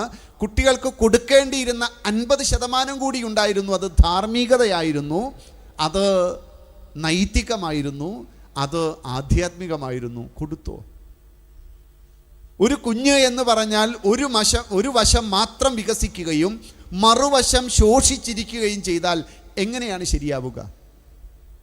അതുകൊണ്ട് ദയവ് ചെയ്ത് എന്നെ കേൾക്കുന്ന എൻ്റെ അച്ഛനമ്മമാർ, മുത്തശ്ശിയോടും മുത്തച്ഛനോടും അല്ല പറയുന്നത്, നല്ല തുടുത്ത യൗവനമുള്ള അച്ഛനമ്മമാരോട്, നമ്മൾ നമ്മുടെ കുട്ടികൾക്ക് ആധ്യാത്മികതയും ഭൗതികതയും രണ്ടും ഒരുപോലെ കൊടുക്കണം. അവരുടെ ശരീരം ഒരുപോലെ വികസിക്കണം, അവരുടെ മനസ്സും ഒരുപോലെ വികസിക്കണം. അവരുടെ ജീവിതത്തിൽ ദൈവബലം എന്ന് പറയുന്നൊരു ബലമുണ്ട്, അത് നമ്മുടെ ജീവിതത്തിലൂടെ അവരെ കാണിച്ചു കൊടുക്കണം. നാമം ജപിച്ച് ഒരമ്മയും അച്ഛനും ജീവിക്കുന്നത് അവർ കാണണം. ദേവബലം മനുഷ്യബലത്തെക്കാൾ വലുതാണെന്നവരെ പഠിപ്പിക്കണം. മനുഷ്യന് ചെയ്യാൻ സാധിക്കുന്നതിൻ്റെ അപ്പുറത്ത് നമ്മളെ സഹായിക്കാനും അനുഗ്രഹിക്കാനും പറ്റുന്ന ഒന്നേ ഒന്ന്, അത് ദേവബലമാണ് എന്ന് പഠിപ്പിക്കണം. ഭഗവത്ഗീതയിൽ നമ്മൾ പഠിക്കേണ്ട മനോഹരമായൊരു ശ്ലോകമുണ്ട്. അധിഷ്ഠാനം തഥാകർത്ത കരണം ച പൃഥക് വിധം വിവിധാശ്ച പൃഥക് ചേഷ്ട ദൈവം ചൈവാത്ര പഞ്ചമം. ഭഗവത്ഗീതയിൽ അർജുനനെ ശ്രീകൃഷ്ണൻ പഠിപ്പിക്കുകയാണ്, അർജുന, നീ വലിയ യുദ്ധക്കളത്തിൽ വലിയൊരു പരീക്ഷയ്ക്ക് വേണ്ടിയിട്ടാണ് വന്നു ചേർന്നിരിക്കുന്നത്. ഈ പരീക്ഷയിൽ നീ വിജയിക്കണോ? വിജയിക്കാനുള്ള അനുകൂല സാഹചര്യം നിനക്കുണ്ട്. നിന്റെ കയ്യിൽ വലിയ പടകളുണ്ട്, നീയുണ്ട്, നിന്റെ കയ്യിൽ ആയുധങ്ങളുണ്ട്, അതിനു പറ്റിയ അന്തരീക്ഷമുണ്ട്. പക്ഷേ അർജുന, 5ാമത്തെ ഘടകമായ ദൈവബലം നിന്റെ കൂടെയുണ്ടോ? അധിഷ്ഠാനം തഥാകർത്ത കരണം ച പൃഥക് വിധം വിവിധാശ്ച പൃഥക് ചേഷ്ട ദൈവം ചൈവാത്ര പഞ്ചമം. 5ാമത്തെ ഘടകമായ ദൈവബലം കൂടെയുണ്ടെങ്കിലേ മനുഷ്യബലത്തേക്കാൾ വലിയ ബലം ദൈവബലമാണ്. അതുകൊണ്ട് ശ്രീകൃഷ്ണൻ അർജുനനെ തേർത്തട്ടിൽ നിന്നിറങ്ങാൻ പറഞ്ഞു. ജീവിതമാകുന്ന ഈ പരീക്ഷയിൽ നിനക്ക് വിജയിക്കണമെങ്കിൽ, ഈ കുരുക്ഷേത്ര യുദ്ധത്തിൽ നിനക്ക് വിജയിക്കണമെങ്കിൽ അർജുന, തേർത്തട്ടിൽ നിന്നിറങ്ങി നീ ദുർഗാശതി ഉതീരണം ചെയ്യൂ. ദുർഗാ ഭഗവതിയെ, ആ അസുരവൃത്തികളെ മുഴുവൻ നശിപ്പിച്ച് ധർമ്മത്തെ പുനഃസ്ഥാപിച്ച ആ ശക്തി സ്വരൂപിണിയെ നീ നല്ലപോലെ ഭജിക്കൂ എന്ന് പറഞ്ഞ് തേർത്തട്ടിൽ നിന്നിറങ്ങി. ശ്രീകൃഷ്ണനും അർജുനനും ഇരു കൈയും കൂപ്പി ശക്തിസ്വരൂപിണിയായ ദുർഗാ ഭഗവതിയെ രണ്ടുപേരും 13 ശ്ലോകങ്ങൾ കൊണ്ട് ഭജിക്കുന്നുണ്ട്. ആ ഭജനം കഴിഞ്ഞ് ശ്രീകൃഷ്ണൻ പറയുന്ന വാക്കുണ്ട്, അർജുന, ഈ യുദ്ധത്തിൽ നമ്മൾ വിജയിക്കും, കാരണം ദൈവബലം നമ്മുടെ കൂടെയുണ്ട്. എന്തിനാ ശ്രീകൃഷ്ണൻ അർജുനനെ കൊണ്ട് നാമം ചൊല്ലിപ്പിച്ചേ? എന്തിനാ ശ്രീകൃഷ്ണൻ അർജുനനോടൊപ്പം നാമം ജപിച്ചത്? ഒറ്റ കാരണമേ ഉള്ളൂ, മനുഷ്യബലത്തെക്കാൾ വലുതായ ദൈവബലത്തെ മറന്നാൽ ജീവിതത്തിൽ ഒരിക്കലും നമുക്ക് വിജയമുണ്ടാവില്ല. ഈ വിജയം നമ്മളിൽ ഉണ്ടാക്കുന്നത് ദേവകാര്യമാണ്. അതുകൊണ്ട് ദയവ് ചെയ്ത് എല്ലാ ദിവസവും ഏതെങ്കിലും ഒരു ദേവതയെ ഭജിക്കണം. ഒറ്റയ്ക്ക് നമുക്കൊന്നും ചെയ്യാൻ സാധ്യമല്ല. ഒരു രോഗം വന്നാൽ കിടന്നു പോകാവുന്നതേ ഉള്ളൂ. ഈ കാണുന്ന മനോഹരമായ ശരീരമെന്ന് നമ്മൾ അഭിമാനിക്കുന്ന ഈ മാംസളമായ ശരീരമൊക്കെ ഒരു ചെറിയ രോഗം വന്നാൽ മതി, ഒരു ചെറിയ മുള്ള് കാലിൽ കൊണ്ടാൽ മതി കിടന്നു പോകാൻ. നമ്മളെ രക്ഷിക്കാൻ ഒരു ബലമുള്ളത് ദൈവബലമാണ്. അതുകൊണ്ട് ദയവ് ചെയ്ത് എല്ലാ ദിവസവും 24 മിനിറ്റ് ദേവകാര്യം ചെയ്യണം. ദേവകാര്യം മുടക്കരുത്. എല്ലാ ദിവസവും ഇഷ്ടദേവതയെ ഭജിക്കണം. അത് ലളിതാംബികയാണെങ്കിൽ ലളിത സഹസ്രനാമം ചൊല്ലണം. പരമശിവനാണെങ്കിൽ ശിവൻ്റെ അഷ്ടോത്തരം ചൊല്ലാം, ശിവൻ്റെ നാമാവലികൾ ചൊല്ലാം, സഹസ്രനാമം ചൊല്ലാം. അത് മഹാവിഷ്ണുവാണെങ്കിൽ വിഷ്ണു സഹസ്രനാമം ചൊല്ലുക. ഏതെങ്കിലും ഒരു ദേവതയെ നല്ല പോലെ ഭജിച്ച് നമുക്ക് നമ്മുടെ ജീവിതത്തിൽ ഈ ദൈവബലത്തെ ഉണ്ടാക്കാൻ പറ്റണം. അവസാനത്തൊരു കാര്യം കൂടിയും പറയട്ടെ. ഞാൻ ധാരാളം ഹിന്ദു വീടുകളിൽ കിടന്നുറങ്ങിയിട്ടുണ്ട്. ഏതാണ്ട് ഒരു 10 വർഷം കൊണ്ട് 1000-ഓളം വീടുകളിൽ ഞാൻ താമസിച്ചിട്ടുണ്ട്. ഹിന്ദു വീടുകളിൽ ഈ കേരളത്തിൽ എല്ലായിടത്തും. ഓരോ ഹിന്ദു വീട്ടിൽ കിടന്നുറങ്ങി രാവിലെ എഴുന്നേൽക്കുമ്പോഴും ആ വീട്ടിൽ അച്ഛനമ്മമാർ കുട്ടികളെ വിളിക്കുന്നത് കേൾക്കാറുണ്ട്. അമ്മ രാവിലെ വിളിക്കും, അച്ഛൻ രാവിലെ വിളിക്കും, എഴുന്നേൽക്ക് പഠിക്ക്, എഴുന്നേൽക്ക് പഠിക്ക്, എഴുന്നേൽക്ക് പഠിക്ക്. ഇതാണ് എല്ലാ ഹിന്ദു വീട്ടിലും കേൾക്കുന്ന വാക്കുകൾ. എഴുന്നേറ്റ് പഠിക്കുക, പഠിക്കുക, പഠിക്കുക എന്നത് മാത്രമാണ് ഹിന്ദു വീടുകളിൽ കേൾക്കുന്ന വാക്ക്. എന്നാൽ ക്രിസ്ത്യൻ വീടുകളിൽ ചെന്നാൽ അവരിൽ നിന്ന് മനസ്സിലാക്കിയ ഒരു കാര്യമുണ്ട്. ക്രിസ്ത്യൻ വീടുകളിൽ എല്ലായ്പ്പോഴും അവർ രാവിലെ കുട്ടികളെ എഴുന്നേൽപ്പിച്ച് പള്ളിയിൽ പോകൂ, ബൈബിൾ വായിക്കൂ, യേശുദേവൻ്റെ ഗിരിപ്രഭാഷണങ്ങൾ വായിക്കൂ, കുമ്പസാരിക്കൂ, നിങ്ങൾ ഓരോ ദിവസവും പള്ളിയിലുള്ള ഓരോ കുർബാനയിലും പങ്കെടുക്കൂ എന്ന് പറയുന്നത് കേൾക്കാം. ഒരു മുസ്ലിം വീട്ടിൽ പോയാൽ ആ മുസ്ലിം വീട്ടിലെ കുട്ടികളെ ആ വീട്ടിലുള്ള അച്ഛനമ്മമാർ നിസ്കരിക്കാൻ പഠിപ്പിക്കാറുണ്ട്. അവർ ഖുർആൻ വായിക്കാനും ഹദീസുകൾ വായിക്കാനും പ്രേരിപ്പിക്കാറുണ്ട്. നിസ്കാരമില്ലാത്തൊരു ദിവസം പോലും നിങ്ങളുടെ ജീവിതത്തിൽ ഉണ്ടാകരുത് എന്നവരെ പഠിപ്പിക്കാറുണ്ട്.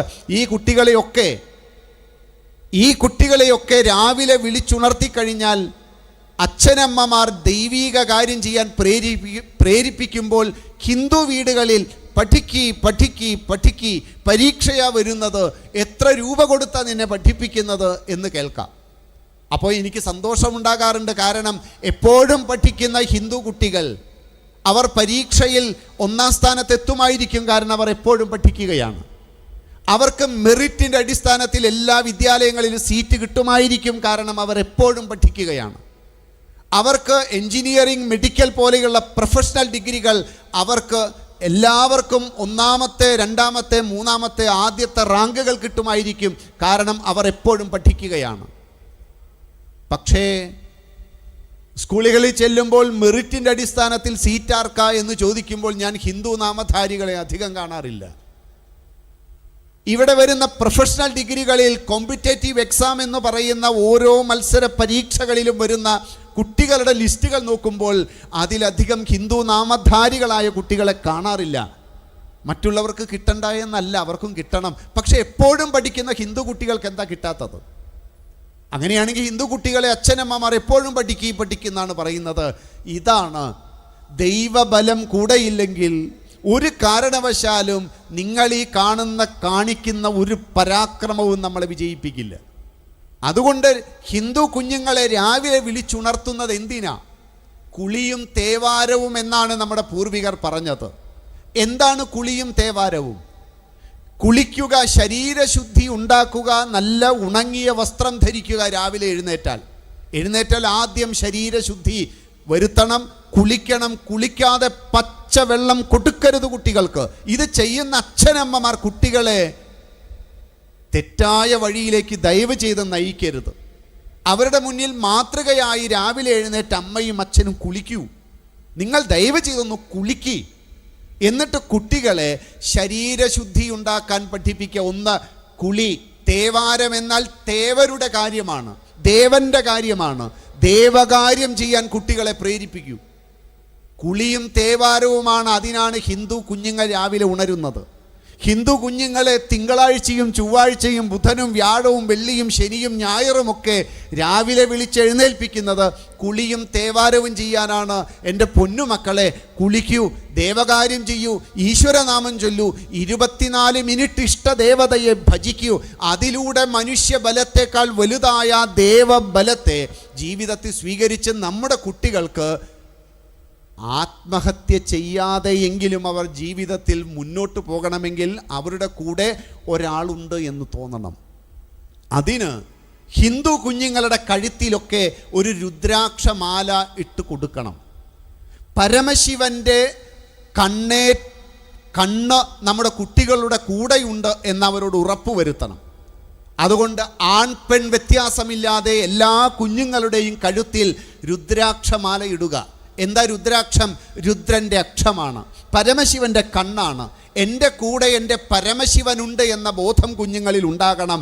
ആ പരമശിവൻ എൻ്റെ കൂടെയുള്ളപ്പോൾ എന്നെ രക്ഷിക്കാൻ എൻ്റെ കൂടെ എൻ്റെ സർവേശ്വരനുണ്ട് എന്ന് കുട്ടിക്കാലം തൊട്ട് ആൺപെൺ വ്യത്യാസമില്ലാതെ, ലിംഗവ്യത്യാസമില്ലാതെ നമ്മുടെ കുട്ടികളെ നമ്മൾ പഠിപ്പിക്കണം. ഇങ്ങനെ പഠിപ്പിച്ച് രുദ്രാക്ഷം ധരിപ്പിക്കുന്ന കുഞ്ഞുങ്ങളുണ്ടാകണം, ഭസ്മം ധരിക്കുന്ന കുഞ്ഞുങ്ങളുണ്ടാകണം. രാവിലെയും വൈകുന്നേരവും കുളിച്ചാൽ ഭസ്മം ധരിപ്പിക്കണം. അതിൽ അഭിമാനമുണ്ടാക്കണം. ശിവസങ്കല്പം ജീവിതത്തിൽ ഉണ്ടാകണം. പ്രാർത്ഥിക്കുന്ന സമയത്ത് മാതാവേ പാർവതീദേവി, പിതാദേവോ മഹേശ്വര, ബാന്ധവ ശിവഭക്താശ്ച സ്വദേശോ ഭുവനത്രയം, ഈ കാണുന്ന സർവചരാചരങ്ങളിൽപ്പെട്ട സ്ത്രീജനങ്ങൾ എൻ്റെ അമ്മയായ പാർവതിയാണ്. പാർവതീദേവിയുടെ പ്രതിരൂപങ്ങളാണ് ഈ കാണുന്ന സർവ സ്ത്രീജനങ്ങളും. പിതാദേവോ മഹേശ്വര, ഈ കാണുന്ന പുരുഷന്മാരാരാണ്? സാക്ഷാൽ പരമശിവനാണ്. പരമശിവന്റെ അംശഭാവങ്ങളാണ് ഈ കാണുന്നവരെല്ലാം. ഈ കാണുന്ന ബന്ധുക്കളോ ശിവഭക്തന്മാരാണ് ഈ കാണുന്നതെല്ലാം. അങ്ങനെ സ്വദേശോ ഭുവനത്രയം, ഈ ലോകം മുഴുവൻ എൻ്റെ കുടുംബമാണ് എന്ന ഭാവനയിലാണ് നാം പ്രാർത്ഥിക്കുന്നത്. അമ്മമാർ അങ്ങനെ പ്രാർത്ഥിച്ചിരുന്നൊരു കാലമുണ്ടായിരുന്നു നമുക്ക്. അങ്ങനെ ഒരു അമ്മയുടെ കഥ പറഞ്ഞ് അവസാനിപ്പിക്കട്ടെ. ആ അമ്മ ഭുവനേശ്വരി ദേവിയാണ്. ഭുവനേശ്വരി ദേവി കൊച്ചുകുട്ടിയായിരിക്കെ തൻ്റെ അമ്മയിൽ നിന്ന് കിട്ടിയ മഹേശ്വരവാണികൾ പരമശിവനെ മാത്രം പ്രാർത്ഥിച്ച് ജീവിച്ചു ഈ കുഞ്ഞ് വളർന്നു വന്ന് അവൾ കൗമാരവും കഴിഞ്ഞ് യൗവനത്തിലേക്ക് കാലെടുത്തു വച്ചപ്പോൾ പരമശിവനോട് എപ്പോഴും ഈ കുഞ്ഞ് പ്രാർത്ഥിക്കും, അല്ലയോ പരമശിവ, മഞ്ജുനാഥേശ്വര, പശുപതിനാഥ, ശ്രീരുദ്ര, മഹാകാലകാല, നീലകണ്ഠ, അല്ലയോ വിശ്വനാഥ, അങ്ങ് എൻ്റെ വിവാഹം കഴിഞ്ഞ് എനിക്ക് മക്കളുണ്ടാകുമ്പോൾ, അല്ലയോ ഭഗവാനെ പരമശിവ, എൻ്റെ വയറ്റിൽ വന്ന് പിറക്കുമോ? ഒരു പെൺകുട്ടിയുടെ പ്രാർത്ഥന കണ്ടോ? ഭഗവാനോട് തൻ്റെ വയറ്റിൽ വന്ന് പിറക്കാൻ സാധിക്കുമോ എന്ന് ചോദിക്കണമെങ്കിൽ എത്ര ധൈര്യം വേണം. ഭുവനേശ്വരിയുടെ വിവാഹം കഴിഞ്ഞു. പരമശിവനെ ഭജിച്ച് ഈ അമ്മയ്ക്കൊരു കുഞ്ഞുണ്ടായി. പരമശിവൻ്റെ പേരിൽ ആ കുഞ്ഞിന് പേരിട്ടു, വിശ്വേശ്വരൻ എന്ന് പേരിട്ടു. വിശ്വേശ്വരൻ വളർന്നു തുടങ്ങി. 1 വയസ്സ്, 2 വയസ്സ്, 3 വയസ്സൊക്കെ ആയപ്പോഴേക്കും വിശ്വേശ്വരൻ്റെ വികൃതി അതതിൻ്റെ പരിധിയും വിട്ടു. എന്തൊരു വികൃതിയാണ്! കണ്ടതെല്ലാം തട്ടിത്തെറിപ്പിക്കുന്ന, എവിടേക്കാണ് ഓടുന്നതെന്നറിയാത്ത, കയ്യിൽ കിട്ടിയതെല്ലാം വലിച്ചെറിയുന്ന തൻ്റെ മകൻ്റെ വികൃതി കണ്ട് ഭുവനേശ്വരി ദേവി പരമശിവനെ പ്രാർത്ഥിച്ചുകൊണ്ട് പരമശിവനോട് പറയും, പരമേശ്വര, നിന്നെ മകനായി ലഭിക്കാനല്ലേ ഞാൻ ഈ പ്രാർത്ഥന മുഴുവൻ നടത്തിയത്. ഇതിപ്പോൾ നിൻ്റെ ഒരു ഭൂതഗണമാണല്ലോ എനിക്ക് മകനായി പിറന്നത്. ഭഗവാനെ, എന്തൊരു വികൃതിയാണ്, ഇവനെ സഹിക്കാൻ പറ്റുന്നില്ല എന്ന് പറഞ്ഞ് ഈ മകൻ്റെ വികൃതി കണ്ട് അമ്മ പിടിച്ചുകൊണ്ടുവന്ന് കിണറ്റിൻ കരയിൽ ഇരുത്തി ശിവലിംഗത്തിലേക്ക് ധാരക്കെടാരം പോലെ ധാര പോലെ ഈ കിണറ്റിൽ നിന്ന് കോരിയെടുത്ത തണുത്ത വെള്ളം ഈ കുഞ്ഞിൻ്റെ മൂർധാവിലേക്ക് ശിരസിലേക്ക് ഒഴിച്ചുകൊണ്ട് ഈ അമ്മ മകനെ വഴക്കു പറയും. ആ വഴക്കുമൊന്ന് കേൾക്കണേ. അമ്മ പറഞ്ഞു, വിശ്വേശ്വര, നീ ഇങ്ങനെ വികൃതി കാണിച്ചാൽ വിശ്വനാഥൻ നിന്നോട് മിണ്ടില്ല കേട്ടോ. വിശ്വേശ്വര, നീ ഇങ്ങനെ വികൃതി കാണിച്ചാൽ മഞ്ജുനാഥേശ്വരൻ നിന്നോട് പിണങ്ങും. വിശ്വേശ്വര, നീ ഇങ്ങനെ വികൃതി കാണിച്ചാൽ കൈലാസനാഥൻ നിന്നെ കൈലാസത്തിൽ കയറ്റില്ല. വിശ്വേശ്വര, നീ ഇങ്ങനെ വികൃതി കാണിച്ചാൽ പശുപതിനാഥൻ നിന്നോട് മിണ്ടാതിരിക്കും. വിശ്വേശ്വര, നീ ഇങ്ങനെ വികൃതി കാണിച്ചാൽ നീലകണ്ഠന് നിന്നോട് കുണ്ഠിതം തോന്നും. വിശ്വേശ്വര, നീ ഇങ്ങനെ വികൃതി കാണിച്ചാൽ മഹാകാലകാലനായിട്ടുള്ള ആ പരമശിവൻ, ആ മഞ്ജുനാഥേശ്വരൻ, പശുപതിനാഥൻ, ശ്രീരുദ്രൻ, മഹാകാലകാലൻ, നീലകണ്ഠനായിട്ടുള്ള പരമശിവൻ നിന്നോട് ദേഷ്യം പുലർത്തും എന്ന് പറഞ്ഞ് ഒരമ്മ കുഞ്ഞിനെ വഴക്കു പറയുന്നത് കേട്ടോ. വഴക്കു പറയുമ്പോഴും എന്താ നാമം? ശിവനാമമാണ്. വഴക്കു പറയുമ്പോഴും കുട്ടികളുടെ ഭാവനാലോകത്തിൽ പരമശിവനെ പ്രതിഷ്ഠിച്ച അമ്മയായിരുന്നു ഭുവനേശ്വരി. ആ അമ്മയുടെ മകനാണ് പിൽക്കാലത്ത് വളർന്നു വന്ന വിവേകാനന്ദ സ്വാമികൾ. എങ്ങനെയാണ് ഈ വിശ്വേശ്വരനിൽ നിന്ന് വിവേകാനന്ദനിലേക്ക് ഈ മാറ്റം കുഞ്ഞിനുണ്ടായത്? ഈ കുഞ്ഞിൻ്റെ ഭാവനാലോകത്തിൽ ഭഗവാനെ പിടിച്ചിരുത്തിയ ഒരമ്മയുടെ കരവിരുതാണ് നാം ഈ കണ്ടത്. ഇത്തരം ഒരമ്മ മതി നിരവധി വിവേകാനന്ദന്മാർ പുനർജനിക്കണമെങ്കിൽ. ശിവസ്തോത്രങ്ങളും ശിവനാമങ്ങളും ശിവകുടുംബവും ശിവസങ്കല്പവും ശിവൻ്റെ മക്കളുമായി തീരുന്ന ഒരു നല്ല പ്രപഞ്ചമുണ്ടാകാൻ ഈ നടക്കുന്ന ശിവപുരാണ യജ്ഞം, ഈ സത്രം നമ്മളെ സംരക്ഷിക്കണം. സത്രമെന്ന് പറയുന്നത് പദാനുപദം വായനയല്ല. സത്രമെന്ന് പറയുന്നത് ഓരോ വിശേഷപ്പെട്ട ഭാഗങ്ങളും തലമുടി നാരിഴയ്ക്ക് കീറി വിശകലനം ചെയ്ത് അതിലെ തത്വബോധം നമ്മളിൽ ഉറപ്പിക്കാനാണ് സത്രങ്ങൾ.